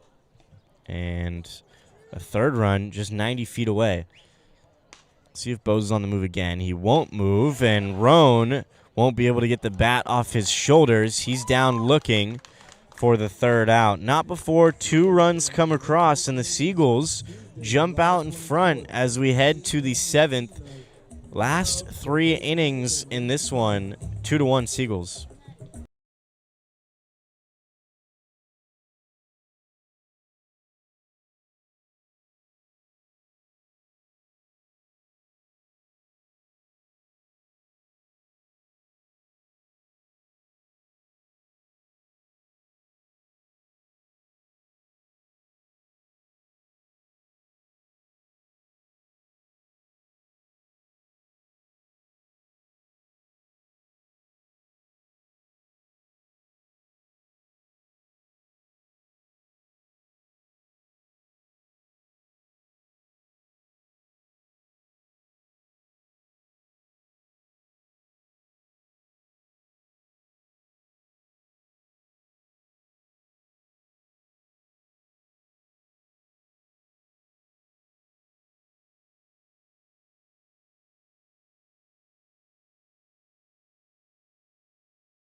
Seagulls go to their own left-hander, and this is RJ Aranda, who's making his second appearance of the summer for the Seagulls. Brand new to the roster, pitched in last night's game, went 1 inning, no hits, no walks, no runs, and a punch-out in his first outing as a Seagull.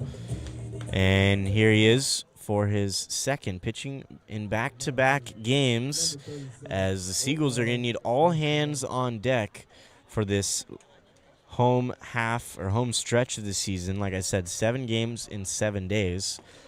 Aranda from Oxnard, California, went to Oxnard High School, went to Butte College, and is a senior at Cal State East Bay. So similar path to Dwyer Lewis, the Butte and Cal State East Bay connection. He played 3 seasons of football and baseball at Oxnard. Played free safety in football. In his senior year, he had 4 picks and 49 tackles. And on the diamond, he was named first team All-County as a junior and pitcher of the year in 2020. Was also the Ventura County Athlete of the Year at Oxnard High School. Pitched 2 seasons at Butte.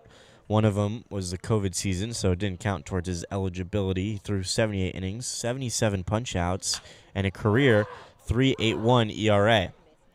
First batter he faced, Castellum, pops up to the new second baseman, Ethan Roan, who took over as a pinch hitter for Kai Holm, who hopefully is just a precautionary pinch hitter, or just getting off his feet. Remember Kai Holm, who had that base hit, tripped at first base and was down for a few minutes holding his right knee. So it might have just been a move from Coach Dom to let Kai Holm get off his feet. Again, still have 5 more games in the next 5 days, so health is wealth at this point.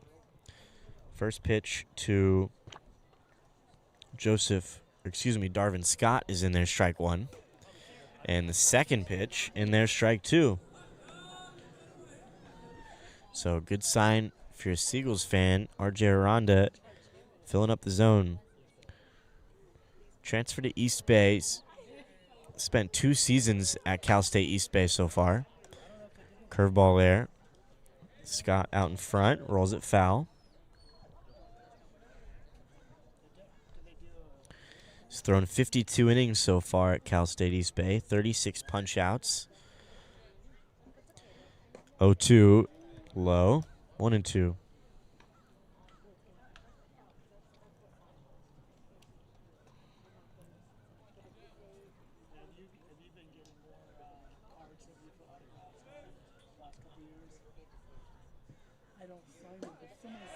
Breaking ball, strike 3, got him looking.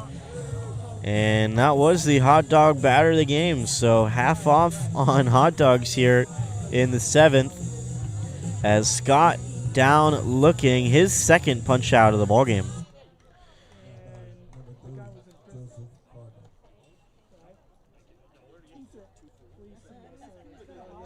11 strikeouts for this pitching staff through 6 1/3.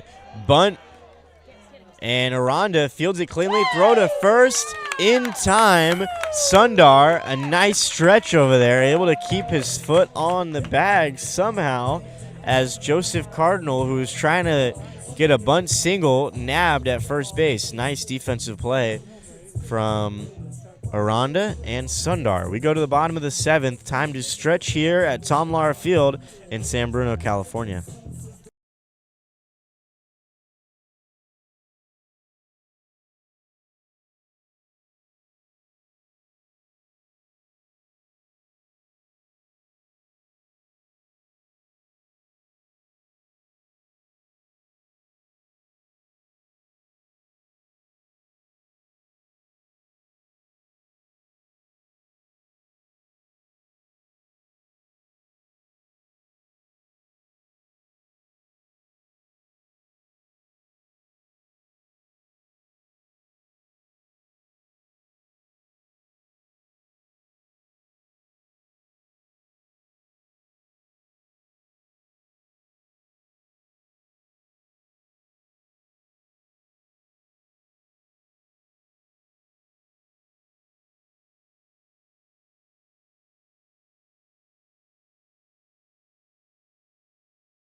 Jake Brewer leading things off in the home half of the 7th.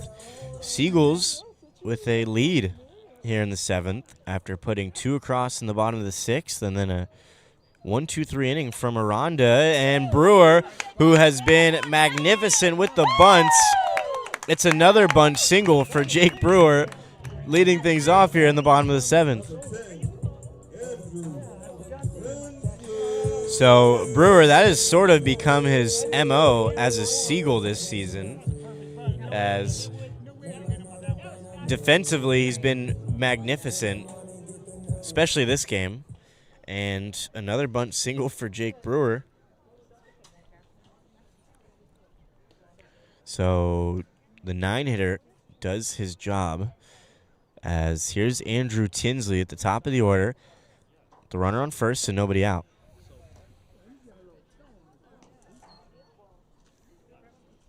1-0 on Tinsley. 0 for 2 today with the walk. Struck out on that check swing to end the 5th in his last at-bat. The 1-0. Runs inside. Tinsley fouls it back. 1-1.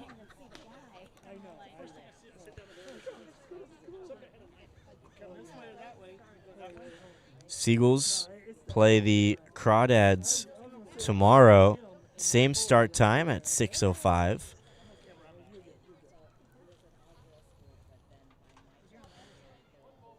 The 1-1 from Glavich. Good breaking ball, but misses low. 2-1.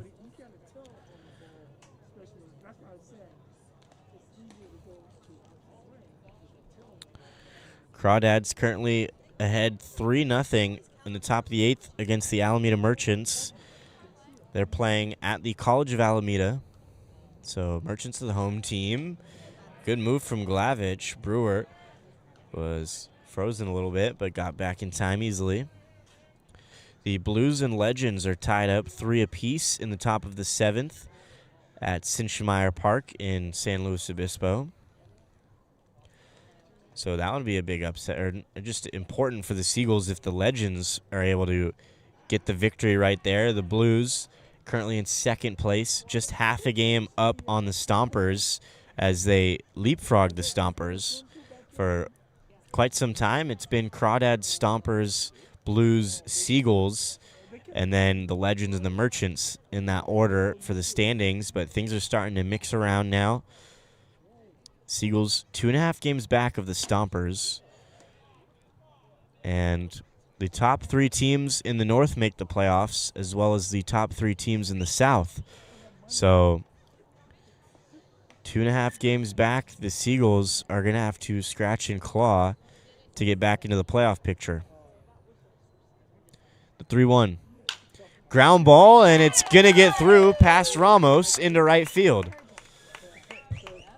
So Tinsley, who's just been a hit machine this summer, picks up his first hit of the ball game. And now runners on first and second once again. The Seagulls getting things going like they did back in the 6th. Started the 6th off with a single, a double, a walk. Now back-to-back singles. And here's Isaiah Landry, who came around to score the first run of the ballgame for the Seagulls and kicked off last inning with a single.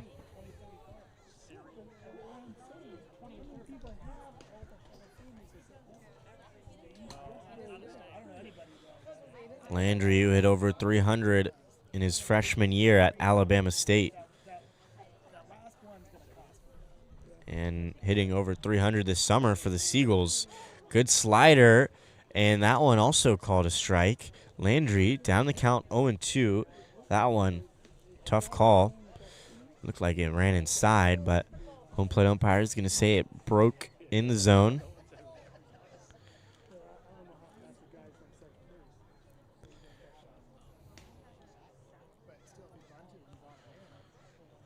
Oh, 2. No outs. Runners on first and second. That slider in the dirt. Brewer thought about it, but will head back to second. 1-2 now.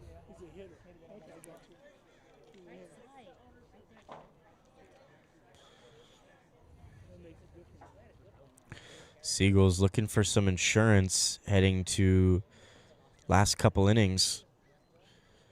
And wouldn't be surprised if you see Will Ellis getting warm soon. He pitched yesterday and picked up the save. So him or Stanley could be some of the candidates to finish things off here.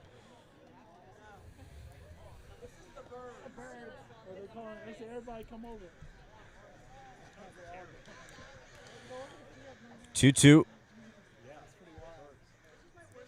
And swing and a miss. Landry swings out of his shoes, and one that was out of the zone and into the other batter's box.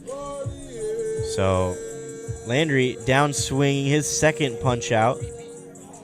And here's Ryan Lordier, who doubled in his last at-bat.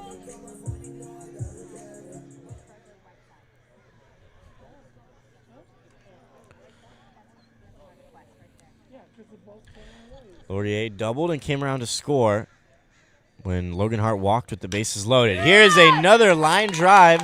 It's going to get down in front of the right fielder. Brewer held up at third, throw is up the line, and in hindsight, Brewer could have came in to score, but nonetheless a good holdup from Dom, the third base coach, because with a good throw right there, Brewer would have been nailed. And now the bases are loaded with one out.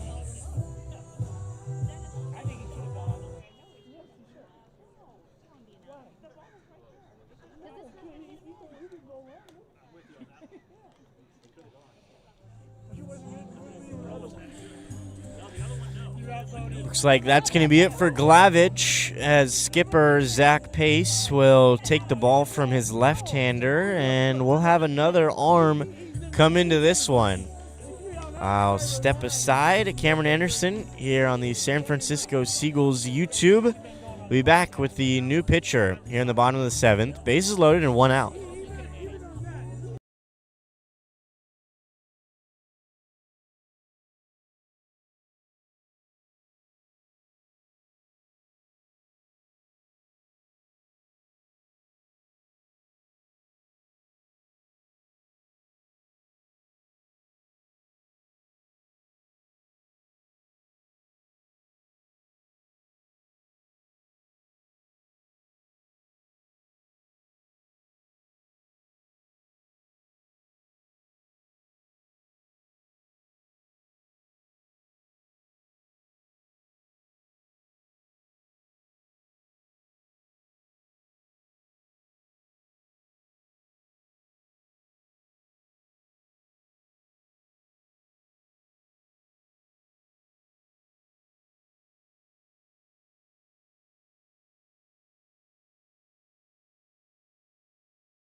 Number 27, Hawk Hill, takes over for the Stompers, and he comes in a tough spot. Bases loaded, one out, but for the Stompers, they're thinking right man, right spot. Hawk Hill, who was down in San Diego for the CCL showcase representing the Sonoma Stompers, and he got into the ball game in that showcase. Hill from Martinez went to Alhambra High School. First pitch is a ground ball to second. Could be two. Flipped to second on to first in the dirt, but Hawley digs it out. And wow, can't expect anything better out of your pitcher as he comes into the game. One pitch 2 outs and no runs come across the Seagulls strand. The base is loaded for the second time this evening. 2-1, the Seagulls ahead as we go to the 8th.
In the 8th, the Seagulls go to Shane Stanley, primarily the catcher for the Seagulls, a Gold Glove catcher at City College of San Francisco, but has made a very smooth transition on the mound for the Seagulls.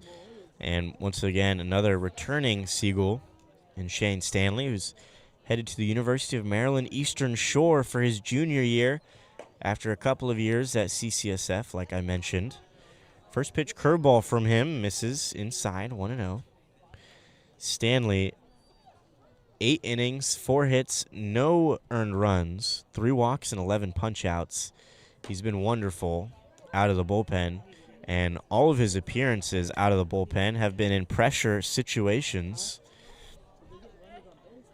And he has sort of earned himself as the setup man, if not the closer, when Will Ellis is a little tired. And Logan Hart, who almost overran it, had to come back a little bit, makes a catch. 1 gone here in the top of the 8th.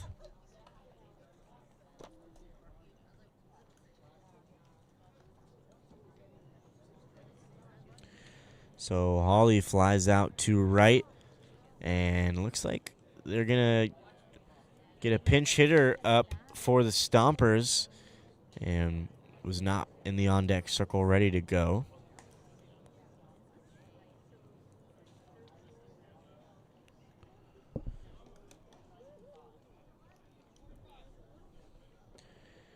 So pinch hitter for Rudy Gonzalez.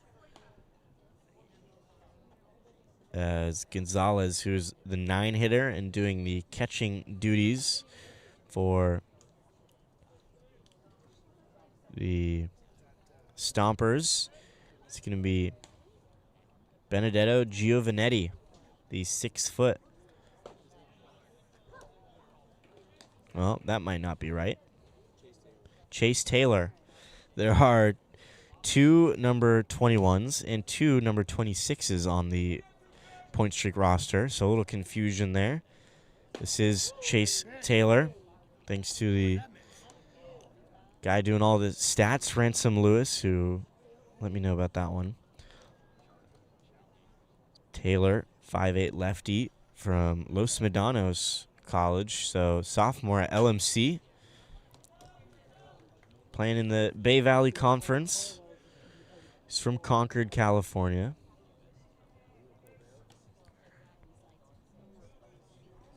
That's DVC country. 1-2 from Stanley. Got him looking right on the outside corner as he gets Giovanetti down. 2 gone now in the top of the 8th. And it's back to the top of the order, Elijah Ramos.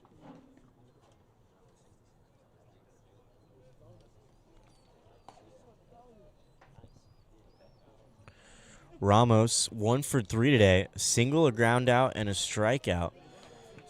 Takes a look at strike 1 from Shane Stanley. 12 punch-outs this summer for Stanley now.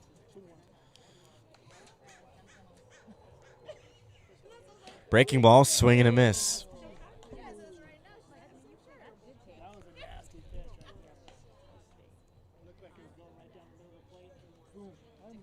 Stanley, who is pitching to the best hitter in this lineup, Elijah Ramos.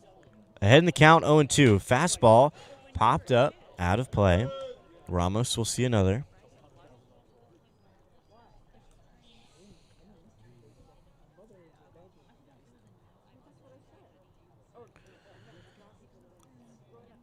Stompers will head to Alameda tomorrow to play the Merchants, who are currently losing to the Crawdads 3-0.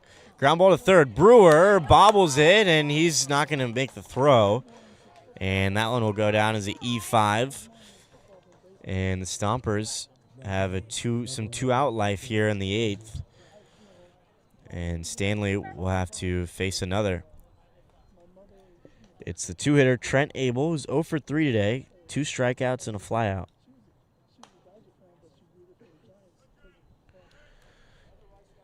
Slide step from Stanley, but he misses 1-0. Trying to quick pitch Abel.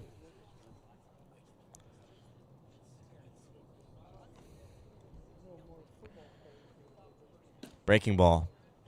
And that one misses.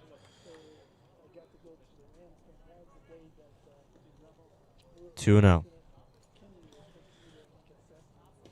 Abel, who's hitting .298 this season, coming into this one, that is. 5 doubles, a homer, 16 RBIs. Just misses that one. Fouls it. 2-1. He's also got 4 stolen bases and leads the team in at-bats with 104.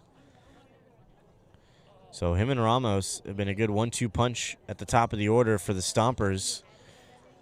Takes a look at that one. It's now 3-1 on Abel.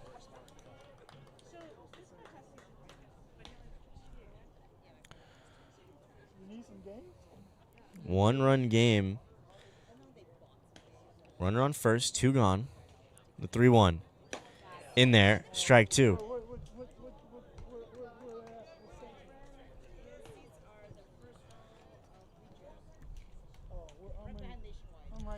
See if Shane Stanley can get out of this inning. The 3-2. Breaking ball, and it's a bleeder into short left center field. And Ramos will move up to third base.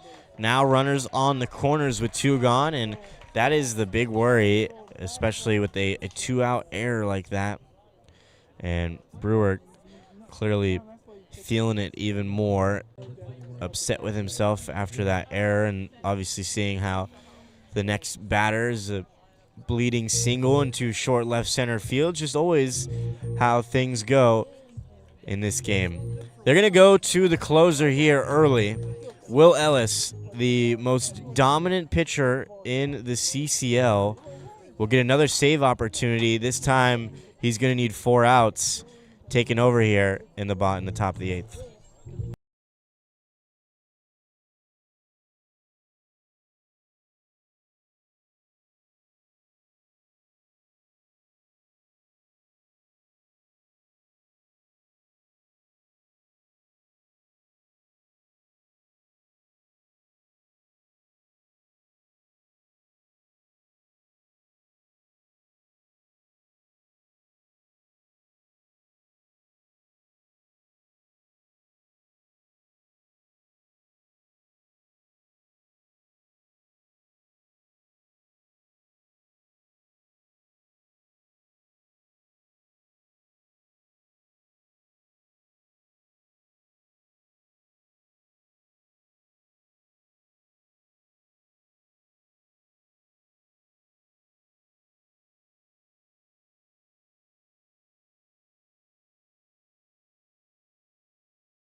Will Ellis enters the ball game.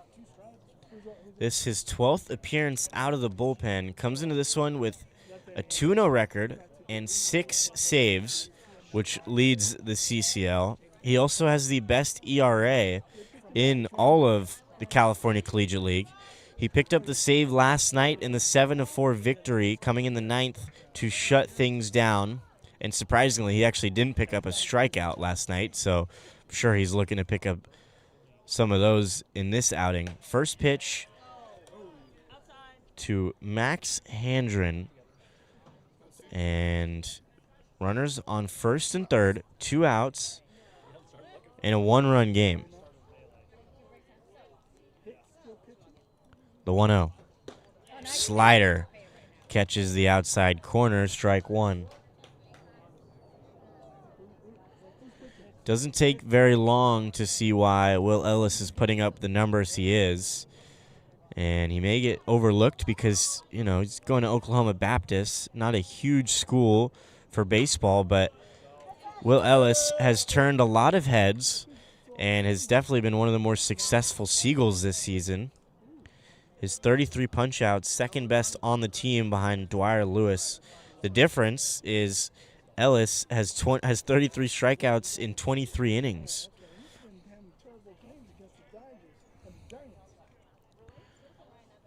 Fastball rung him up, and Will Ellis will strut off the mound. He comes in and does exactly what is expected and the standard of his pitching so far this season. He picks up the punch out and gets out of the jam, keeping the Seagulls ahead by 1. We go to the bottom of the 8th, still 2-1 San Francisco.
Bottom of the 8th, 1-run game. Hawk Hill still on the mound. Didn't have to work very hard last inning. Came in with bases loaded, 1 out, threw 1 pitch, and got 2 outs. Pretty good for Hawk Hill. Couldn't ask for much more. First pitch fouled back from Liam Forsyth. And Hawk Hill, who was trying to explain and tell the audience who he is before he got out of the jam in just 1 pitch. He's from Martinez, went to Alhambra High School, College of Chabot, Cumberland University. He's headed to his senior year. So the slider misses outside, 1-1. Gave up just 2 runs in his freshman year at Chabot in 27 1/3 innings with 17 punch-outs. In his sophomore season, he made 13 starts, striking out 43 in 68 2/3 innings. As good eye from Forsyth, count now 2-1. And this is Hawk Hill's 3rd year with the Stompers. In 2022 and 2023 combined, he's thrown 40 innings, 18 appearances, 22 strikeouts, and a 4.82 ERA. Big breaking ball, and it lands 2-2.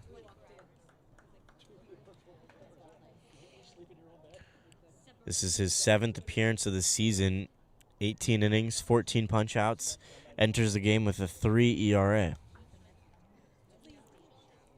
2-2 from Hill. Misses high, 3-2.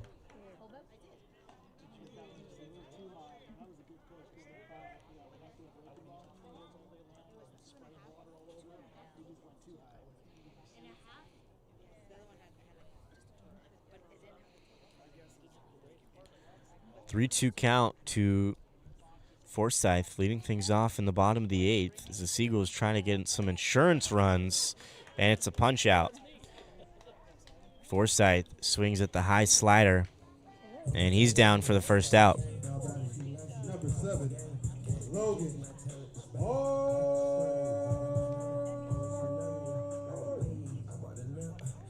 One gone for Logan Hart.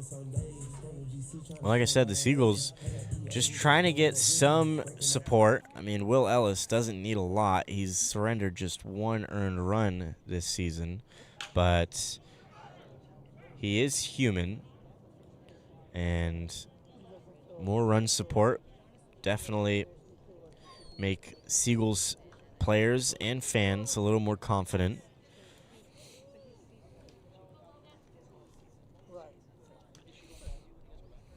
Leo 1 from Hill.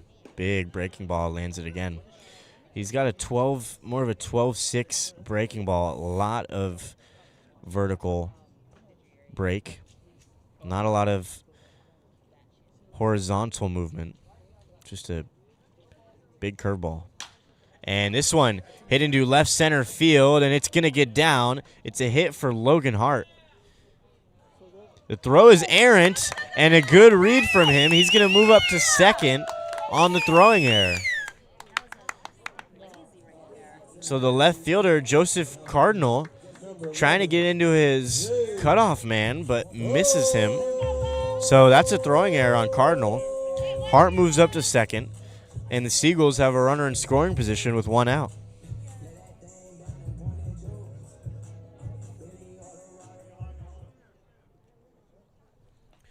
Here's James Bowes. 0 for 3 today, reached safely in his last at-bat on the fielder's choice. Able to beat out the double play that ended up giving the Seagulls the lead. Ryan Lordier came in to score. Remember, the bases were loaded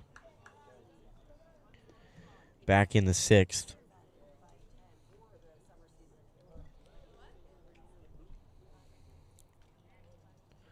On 1 on Bowes, LMU commit. And he's all over this one. It's a base hit. Logan Hart didn't have a great jump, and he's going to be held up at third. Strong throw from Cardinal coming in. And Hart, who seemed like was a little, wanted to make sure that was going to get down and by. And instead now he's held up at third, and it's going to be a pinch hitter in Ethan Roan's spot. And it's the second baseman, number 4, Jake Barber.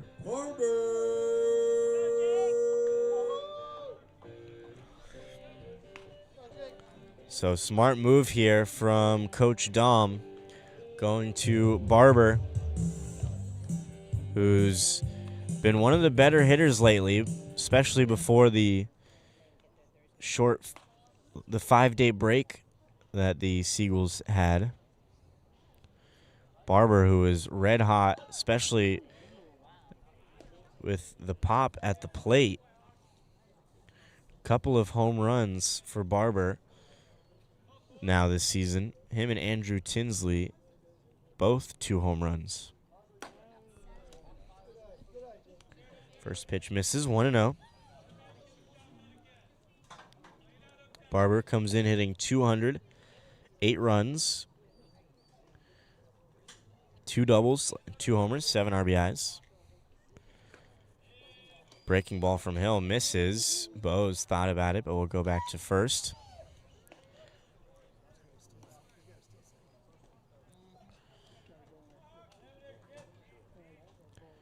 Failed to mention, we have a new catcher, Jack Vanancini, San Jose State, junior at San Jose State, takes over after the pinch hitter for the catcher, Rudy Gonzalez. Remember, Chase Taylor pinch hit for Gonzalez. Chase Taylor is an outfielder, so they had to make a defensive substitution, and Vanancini takes over. 2-0 to Barber. Breaking ball misses, and it's 3-0.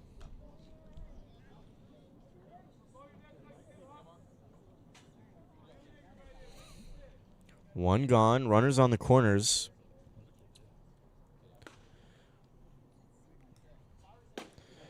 Gets one in there. 3-1. Barber, who's from Raleigh, North Carolina. To move to first. Bo's back in safely. Barber, who went to Pro 5 Baseball Academy, one of the more prestigious baseball academies in the country. Slide step from Hill, and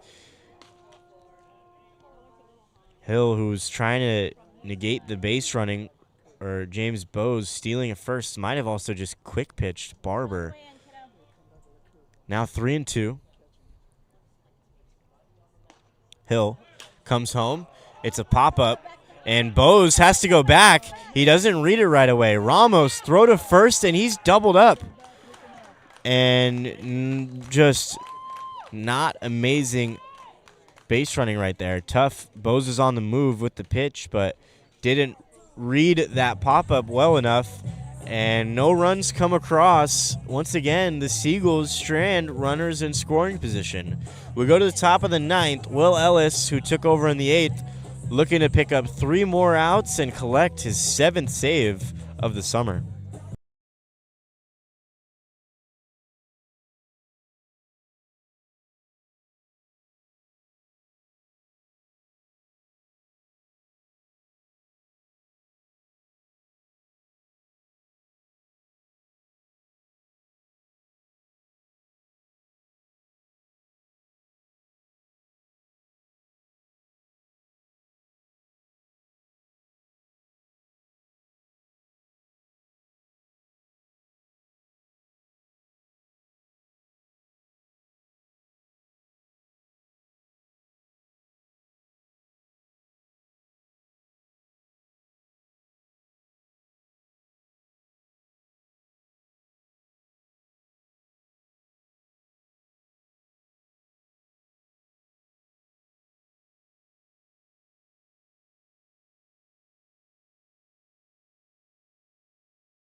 Game 7 between these two teams, and the series is tied 3-3. They will play one more game against each other. It'll be the last game of the season for the Seagulls on July 28th. Will Ellis, still on the mound, gets the swing and a miss. It's a crucial game as the Stompers trying to hold that 3 spot and maybe even climb up to 2, where the Seagulls trying to move up to 3 if they want to make the playoffs. 1-1 on Contreras. Ellis just misses with the slider. Fastball jams Contreras. It's a high fly ball to left center field. Landry coming over, makes the catch in basically center field. Calls off Tinsley. 1 gone. And this is where fly balls get very scary because it's getting darker early now, later in the summer. And when the lights come out, it is harder to find the ball here at Lara Field. We've seen plenty of outfielders here struggle to see the ball. First pitch to Gastelum in there, strike 1. He's 1 for 3 today, singled back in the 4th. Slider misses up. 1-1.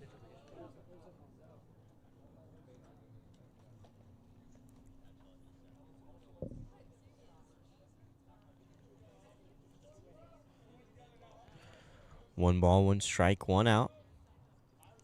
Slider right there. Strike two.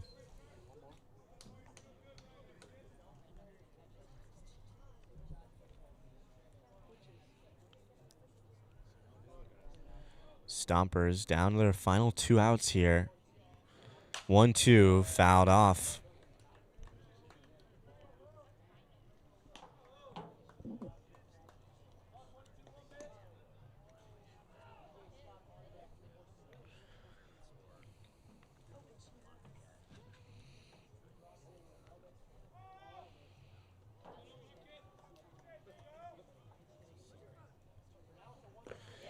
Check swing. Did he go around? Yes, he did. Throw down to first in plenty of time. It's another strikeout for Will Ellis, his 35th of the summer and his 2nd of the evening. Stompers down to their final out. Seagulls trying to kick off this 7-game in 7-day week with back-to-back wins. The Stompers down to their last out. Chopper back up the middle. Barber, fresh second baseman, flipped to first, not in time. It's an infield single for Darvin Scott.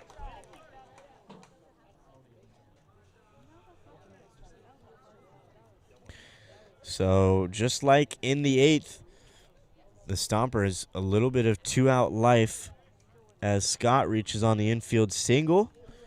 And looks like we're going to have a pinch hitter for the Stompers in Joseph Cardinal's spot. And looks like it's going to be Luke Rossi from the College of San Mateo pinch hitting here. Rossi, who's from Salinas, California, went to Palma High School, University of San Francisco out of high school, and then transferred to College of San Mateo. Was a quarterback at Palma High School as well. Threw for 1,300 yards his senior year, 14 touchdowns. Comes in a big spot, runner on first, 2 outs. Swing and a miss at the first pitch slider. Rossi at 245 this spring, 4 doubles and 2 homers at College of San Mateo. And he's a pinch hitter here. 2 outs, their last out, and he's facing arguably the best pitcher in the league in Will Ellis, who came in today's game with a 0.39 ERA, just 1 earned run surrendered in 23 innings. Now 35 strikeouts as well. Best ERA in the league and a top 5 in strikeouts. 1-1 on Rossi. Slider, swing and a miss. Stompers down to their final strike.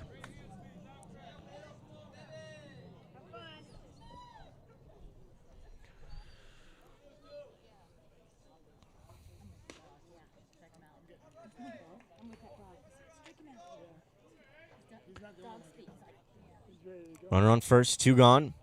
The 1-2 from Ellis.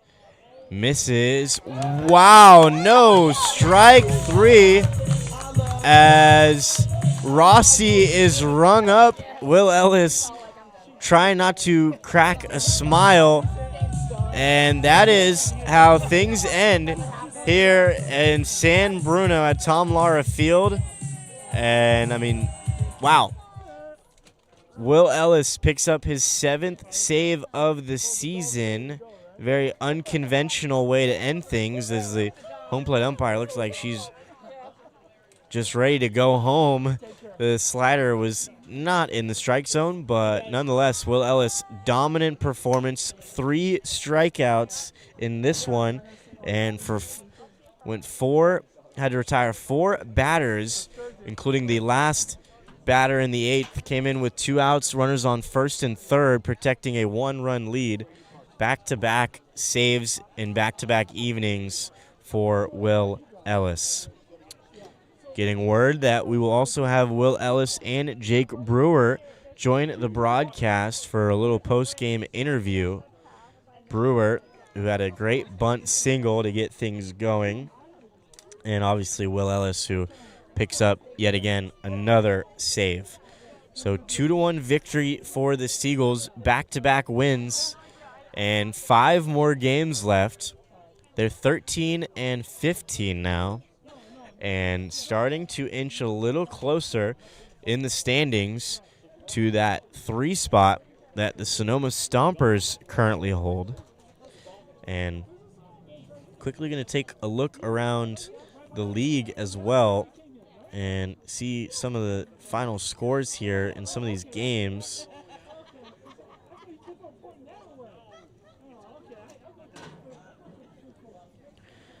So the Slow Blues take the lead in the bottom of the 8th. They're up 4-3 on the Menlo Park Legends in San Luis Obispo at Sinshmeyer Park. And the Walnut Creek Crawdads pick up the victory against the Alameda Merchants.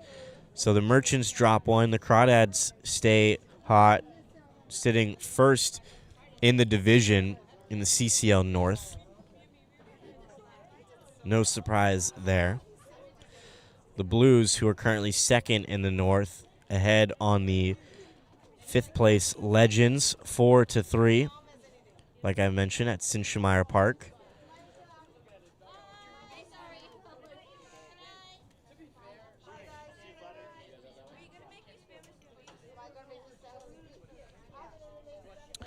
So now just waiting on Will Ellis and Jake Brewer for the post-game interview.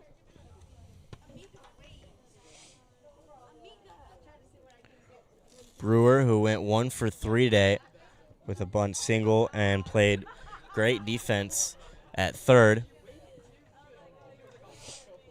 And looks like they're heading over right now.